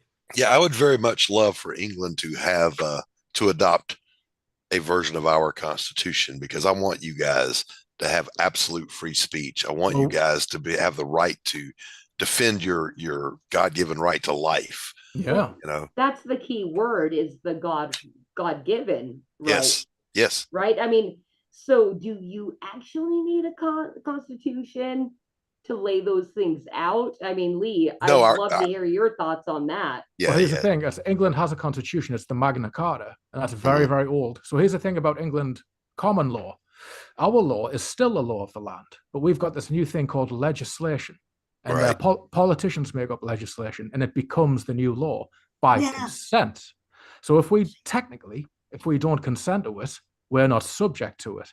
But you try telling a cop that, you try telling an employer that, it's not going to happen. They're still going to cave your head in, you know. And then you go to the judge, and it's like, well. But I've heard a lot of interesting stories from the common law guys, where basically, if you don't address yourself as you, basically you're a free man. And if you don't stand when the court says all rise, you're representing yourself as a living human. Don't quote us on that. But there's a weird common law thing where they're presuming your legislation, like you're a legislation guy and not a common law guy. And there's a weird kind of gray area on that. Yeah, they try to play with that here with like sovereign citizens and whatever. And those guys, of course, they're a fucking joke. They never win because their premises are wrong. They misquote Supreme Court statutes, blah blah blah blah blah. But they try it with maritime law. Yeah, they do that. You know, I am not the person on this court document. I am the living man. Blah blah blah, and it carries zero legal weight whatsoever. But the spirit of what they're trying to do is to say that, you know, I'm not subject to an unjust law. Right. And natural law, of course, is what was the founding of Magna Carta. Natural law comes from God. Natural law, Magna Carta, led to our Constitution, our Federalist Papers, whatever. But, you know, they don't make the allowance for the fact that our provisions in our government say that, you know, the 10th Amendment, whatever, is not laid out as powers of the government in this document, is left to the several states, and those states can make laws, and they do. They just don't like it. Myself, it doesn't matter who thinks that wherever my rights come from, but I decide what I'm going to take or not take. Yeah. I'm the one with free will that decides what my rights are at the end of the day. I'm going to be the one that makes them all. You're sovereign. You're the only sovereign. Exactly. And, you know, yeah, will that fly in a court of law? You know, no, they're not going to believe that, but I don't care. I'm going to do my sentence and my time living the same way and get out believing the same thing. They're not going to change me. I've been in prison twice. They didn't change me either time. I'm still that same guy, you know, so. Yeah, prison for weed. People don't get carried away. Prison for weed. I lived in a zero tolerance state. It's horrible, you know. But yeah, weed, nothing else. I think we can all agree on legal weed, right? On what? Yeah. Legal weed Saves lives, baby. I'm still waiting for it's a legal way of prostitution. pacifying the population. Weed saves lives. I'll take it a step further. I'll say mandatory weed. It's a literal opiate of the masses. I am going to take it a step further than that and say mandatory mushrooms. It's going to solve all our some problems. Some people can't handle the shrooms. Don't say that. I think that would be a very interesting thing. Everybody has DMT one time in their life. They get to touch the face of God, and then we'll try and figure things out. All right. I think on that note, we're going to wrap it up. But I do have tonight a live read. I think all of you have participated in this in one way or another. And I almost did not put this in the show tonight. And I'm like, bruh, what the fuck you thinking, Christy? Like, we have all these dudes here, and we have this really fun conspiracy parody of Jerks of Joke Island meet ancient avians. And I think pretty much everybody here knows Oka Island and ancient aliens, right? Yes. All right. Hey, Cause, I don't know if you fell asleep, but I did want to give you a spin, but we're getting pretty late here. So we're going to skip your spin tonight. And before we go into that, I just have to give a major shout out to Machine Man who popped into YouTube chat. He is a dear, dear friend of mine, and he's never seen me live stream ever before. Like, we literally talk on the phone all the time, and he's touring the United States in his RV. I fucking love the guy. Machine Man, love you. Thank you for being here. I'm surprised you have signal. And hello. So are you guys ready to go into a branded segment? Because I'm branding all of you again. Okay. Sure. Absolutely. Good. All right. So here we go. We've got the Jerks of Joke Island meet ancient avians, and this is the cast.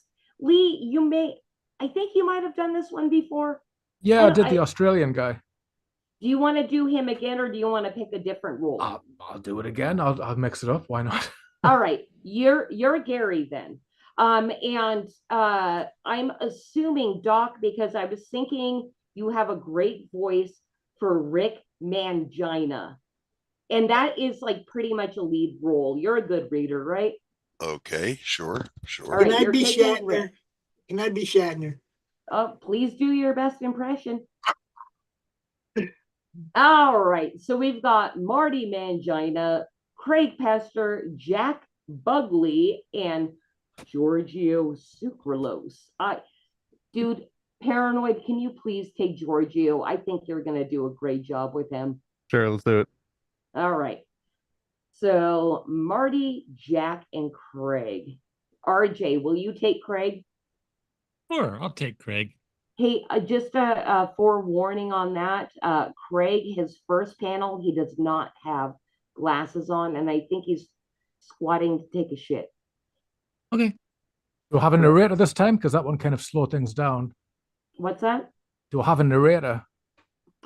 Well, hey, Alex, will you be the narrator? I apologize. I don't feel comfortable doing that at the moment, considering the people in my immediate vicinity. Do you remember I mentioned the Ministry of Culture being at the restaurant? Well, they're right here next to me. Are you gonna sit back and listen then? I courteously abstain. I mean, I'm sitting here trying to pretend like I'm a normal person to not embarrass my wife, and all right. failing miserably.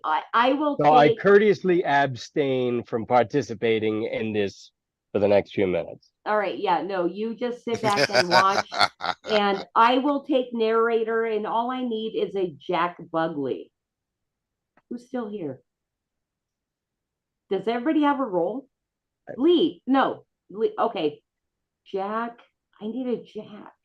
Batman can be Jack. Where's Batman? Yeah, Batman, you still here? Can you take Jack? Okay. All I can take right. Jack. Here we go. We're going to open up Jerks of Joke Island. I am the narrator. You guys all have your roles. Let's do this.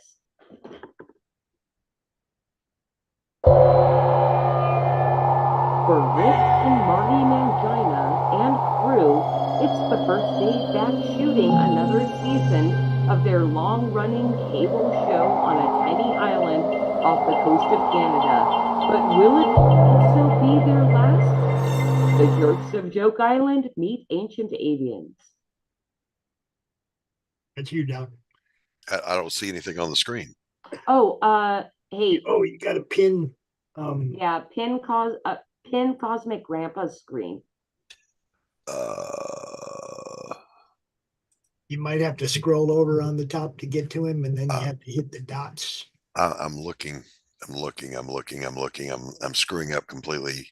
All right, Cosmic Grandpa, the dots, pin, got it. So this is me. I'm Mangina, right? Yeah. Or this guy, the Anthony Romano lookalike.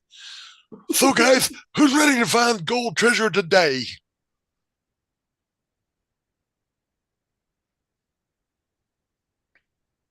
Jack Bugley.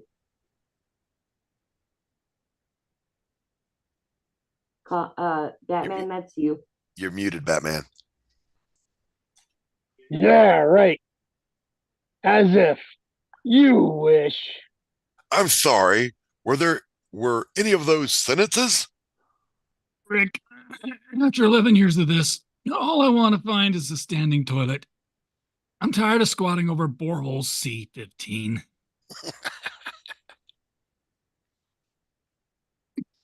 You know, they say that according to the curse of Joke Island, somebody here has to die before the treasure can be recovered. We never did assign him. Who's that guy? We didn't assign him. I got $40 on Craig Pester. Who wants to take that action? I think it's going to be Gary. Gary, who do you think it's going to be? I hope it's not the guy with the backhoe. No one knows how to drive that thing. Oy vey! Today we're drilling down 300 feet through solid bedrock to take core samples, as our ground-penetrating radar has indicated the presence of an open chamber. And now to reveal the bounty.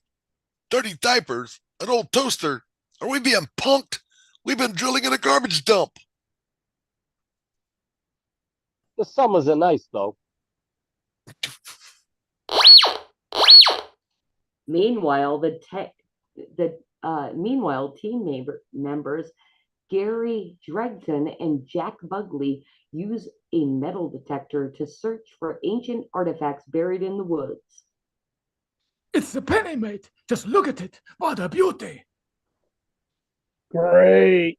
I'll just log it, date it, and file it in Gary's giant friggin' pile of old nails. My contract promised I'd be rich by now. These guys are lucky I can't get a cell signal to call my agent. Oh, don't be such a negative Nigel or Nathan. We could hit it big at any moment.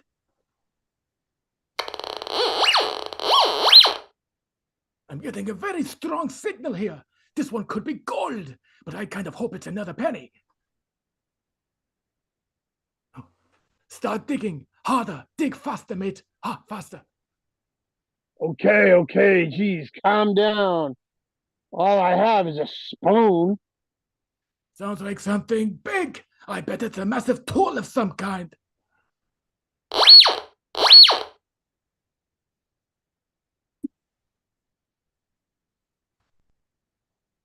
All I see is a layer of coconut fibers, probably used by the official Joke Island inhabitants to protect the treasure from water damage. Pull it up. Let's have a look at it.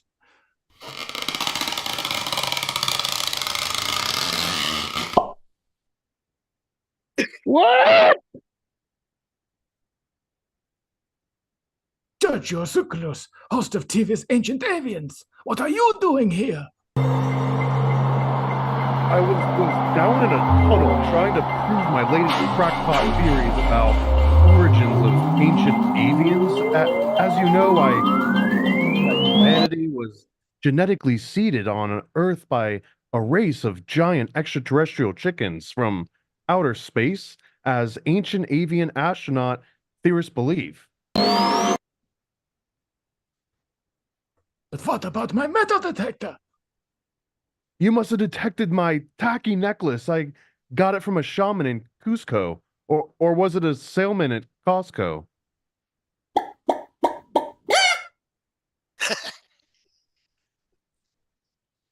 Our ancient overlords, they've finally returned.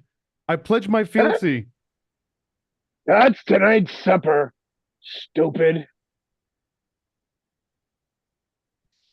Meanwhile, Guys, I'm super excited to welcome back to Joke Island our old friend and frequent paranormal TV show host and guest, William Shatner. So, I see that this island is full of giant boreholes. Yes, we've been drilling for 11 years.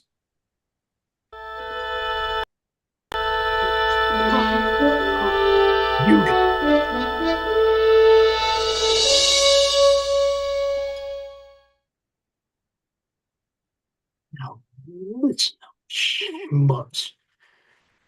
As an honorary Freemason, Rosicrucian, and Jesuit, I can guarantee you that all the good stuff was removed years ago. And this is a big time waste of money and airtime. I bet it was the CIA. They beat us to all the cool treasures. It's not fair. Mr. Shatner is right. We've been here 11 years and we have jack squat to show for it. Jack Squat? Isn't he one of our producers?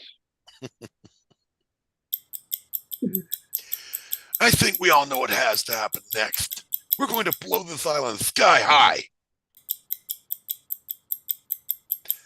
I'm going to find that hidden treasure. If it kills us all, it'll be the ultimate series finale. oh, you did take this, Alex.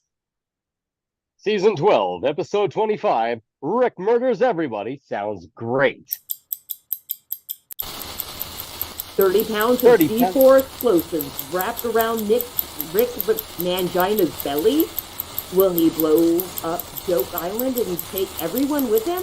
Or could it go off by accident and blow Rick to smithereens live on camera? Honestly, Rick, this is probably your worst idea of all time. What could go wrong? Loaded with dynamite. Mr. Bubbly, take him out. Huh? Hi, Captain. Put the explosives down now, Nick. My name's Rick. Or what, fatty?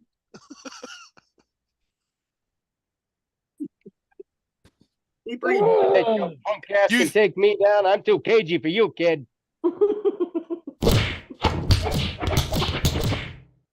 And unlike And Bill, unlike I do all my own stunts. Wheel! 3 years old. Wow.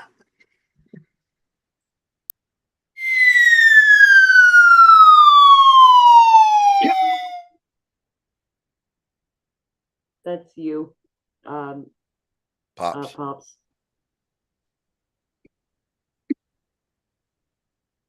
Did we lose Pops? Did he mute? I did it. Come on. I did it. You Head didn't for the hear me? fan. I did it. We didn't hear you. We should probably save Will Shatner. He's like a mile down there by now. What you gonna do?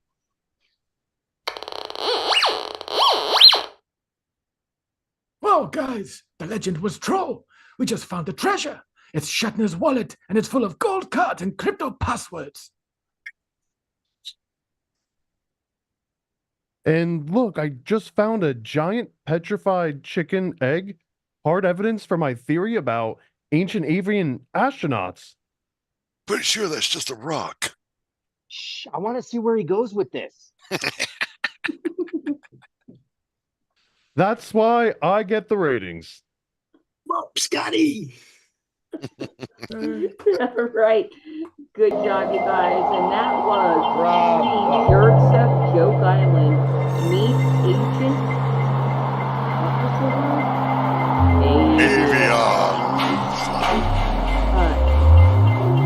Thank you for adding to the shit show tonight, you all. That's a good job. Bravo, cast. Bravo. And I gotta say, Machine Man over on YouTube says some of you guys, only some. So we have to figure out who he's leaving out of this. Some of you guys have great voices for this. Doc is a voice actor. Doc does this. He knows. He knows. I would have loved to have participated more, but I had a whole bunch of people standing around that I had to look like an upstanding citizen in front of. I apologize. But all these people in suits going like, Are they still looking down at you? They just left. So I had no idea what the character I was voicing actually sounds like on that show because I never watch it. I've seen enough clips from it and from Ancient Aliens to enjoy the satire of it all. But I'm not invested in them, so I don't know. It really doesn't matter. We're on a live stream. I mean, who does this? Who does live reads of their own IP and original content? I've never seen anybody do it. You do, RJ? I did it. I've He done does it. it. Yep. I have to watch you guys more. Yes, you should. Everybody should. I'll be doing it this Friday with Golden Age Comics over on Mike Walter's channel, The Mic Stand. There you go. There you go. You know, I do the narration. I do the narration for all the comics. All right, guys. Well, let's go ahead and close it out for the night. We are about 20 minutes over our regular runtime. And I wanted to have a backstage after party too, that none of you losers out there in YouTube land get to be here. So, And that's all I before have you to say about go, that. please, before you go, make sure you hit the like, hit the subscribe, and thumbs up or red pill us over on the foxhole. That's right. And you're Please totally don't not forget. losers if you do that. That's right. That's the only way to escape loserdom. All right, cool. Well, real quick, let's just go around the circle for final plugs. So, Batman, you're gonna handle it for you and Cause. And wait, hold on, Cause, if you want to come out, we'd love to see you in your hat tonight. My fantastic producer extraordinaire, Cosmic Grandpa. I see him way down in the corner on the right hand corner. Is that your fantastic cat? There you are. It's nice. Should you know what? I actually Carbon think fiber. I think you know better than Batman where you guys all stream. So why don't you plug yourself first, Cause? All right. Well, you can find Three Beer Men on Sunday nights or Sunday afternoons, depending on where you are, 7 p.m. Eastern, 4 p.m. Pacific on Foxhole, YouTube. No, not YouTube. Not YouTube. Foxhole, DLive, Rumble, Odyssey, Twitch, and now X. As of this week, we are blue check verified, and we are going live on X again on Sunday. All right, that is fantastic, you guys. Three beer men, if you like beer and want to keep politics out of you guys have a great show. I really do love Three Beer Men. Go check them out. And I just got to say, what's up to Ben Sullivan, our lead parody artist, who said, "Nice job, everyone." That was the strangest Australian accent, though. Well, I've only He's done an Australian Australian-ly. accent. He's your fellow Flip City contributor, giving you shit. All right, Batman, we're skipping you. And Alex, where should everybody find you? Please find me on YouTube at The Villain's Voice. I'm also now on TikTok and Twitter under the same handle. And please look for my books on Amazon. I'd appreciate it. And right. If you enjoy the books, I would appreciate a review, please. Lie if need be. Cheers. That makes all the difference, actually. Feed that algorithm, people. All right, Pops. I'm Pops Van Zant from the Madness Comic Network, where we have 25 weekly shows, and I do mean weekly. And then we have some that are just random. They happen sometimes. One of them's called Comic-Related Unboxing, and tomorrow I will be unboxing this from Sinopa Publishing, which he was on the show Monday Madness with us. And he said, "Hey, get my book. You'll get that thing in your hand in no time." And I was like, we're gonna put Sam to the test yet again. And sure enough, it's Thursday and it got here today. So that's the kind of stuff we do. Tomorrow, ADHD Theater, 9 p.m. Freewheeling Fridays at 11 p.m. That's it.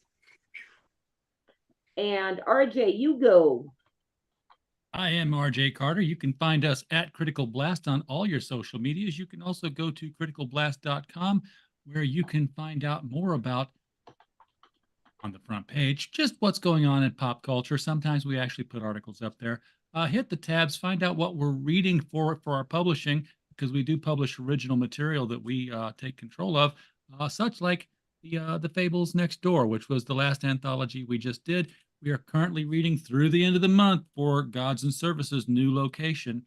And of course, if you want to see the stuff we've already done, hit the tab that says bookstore, and you will find not only Fables Next Door, but up to about 45 to 60 other books that we have done. We just published 6 books this week, and the week's not over yet. So that's freaking awesome. I love that. All right, go Paranoid America. I feel like I probably have a comic about every single topic that came up tonight, and just to prove it, I'll just list some of those off. There's my Time Samplers comic, which goes into Federal Reserve and a whole bunch of other it's kind of my kitchen sink. I've also got a comic coming out called TitanicComic.com. It's all about Titanic conspiracies. One all about Bigfoot, every iteration, the historical, the biblical stuff. We even get to talk about Harry Mary. If you haven't heard about Harry Mary, that's one of the other cool Bigfoot You angles. got to talk. Me and you got to Okay. talk. So What yeah, I do we'll is definitely promote. talk, Pops. And What I do is promote people that do comics. So I got to get you on a show so we can talk about that stuff. Yeah. I've got to sign up for the crowdfunding campaign on a Bigfoot chick track style comic at doesbigfootexist.com. I also, someone passed on it. I won't hold it against you, but since you passed on it, you are like the prime audience for my Illuminati comic, which is conveniently at illuminaticomic.com. And it's something that I've been putting together with a really good friend of mine for years. And it goes into the whole historical background of where they came from, their rise and their fall. It was only lasted for maybe 2 decades. Their reabsorption into French Freemasonry, which then results in Beyonce being in the Illuminati today. Like, it seems like a big stretch, but we connect every single one of those dots. And you're laughing, Christy, but no, I love it. No, I'm only but- laughing because it's fucking awesome. the concept that the Illuminati runs popular music is not a new thing. In fact, while they were at their height, the Illuminati was the direct influencers of Sebastian Bach and his son, C.S. Bach, with Beethoven and Mozart. All three of them were directly either tutored or mentored under Illuminati members, and I believe Bach was only published through a lot of Illuminati members. So the concept that the Illuminati runs the pop music industry, it seems silly when someone's like, oh, Drake and oh, Beyonce, but it's literally where they started. So yeah, if you like all that Yeah. stuff and No. more, paranoidamerican.com. No, literally, I laugh when my mind is blown. And that's why I love you so much, Thomas of Paranoid American. All right, Lee, go. Okay, so basically you find absolutely everything on me on leesimpsonart.com. But my main one right now is on YouTube, Shot Hot Design, all one word. And if you want to find the one that definitely won't get cancelled, it'll be on BitChute as Scamdemic TCG. That's me. With a ton of fantastic artwork. Go, Doc. Yeah, I'm Doc Blaylock. I'm the writer and artist behind Pariah Blood and Mud, the upcoming Pariah Sanctum of Hate, and A Damn Dirty Thing, a Jake Bishop novel. I've got a YouTube channel. Look for Doc Blaylock, just like my name down there. I'm the only Doc Blaylock on YouTube right now. There is now a Dr. Blaylock, but he's going to try to sell you vitamins, so fuck him. You can find me on Twitter, Doc Blaylock 8404. And he does a show. Oh, yes. All right. And Wednesdays at 1 p.m. Eastern. And that's the show. I thought Pops was saying that's the show. He was closing out for me. But that was Creative Chaos for tonight. I had a fantastic time tonight. You guys, remember to check out Flip City Mag at flipcitymag.com. Give us money. It's not a lot of money. It's just like little bits here and there. Like, we're trying to influence culture along with everybody else on this panel tonight.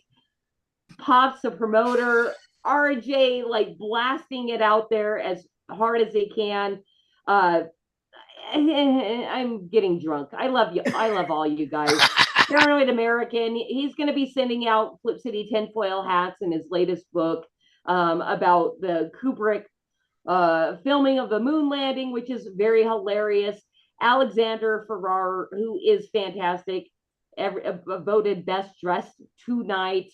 Lee, love you too. I don't know what to say because I'm trying to like print your cards for you, and you're like, I have to think about that. Love you. I do have to think about it. I don't know what I've got yet. All right. Let's close out Creative Chaos tonight, and we will see you next week. I do not have a guest booked, but let's say goodnight for tonight. Thank you, Cause and Batman, for always being here and being super awesome. Of course, Vulcan Lives and George Washington next. My mod's over on Twitter, and I can't believe I'm talking this much. And we're going to talk backstage, y'all. Bye, front end. Bye, guys. Peace out.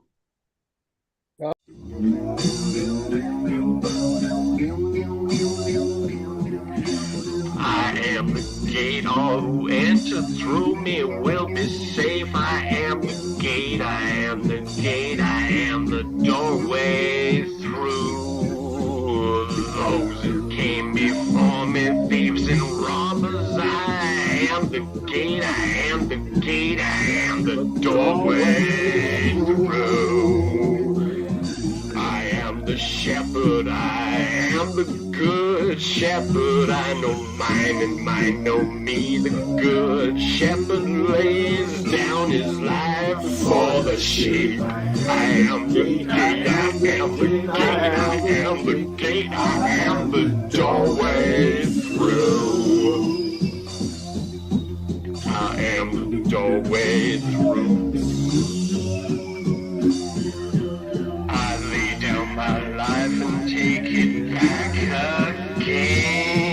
I am the gate, I am the gate, I am the doorway through.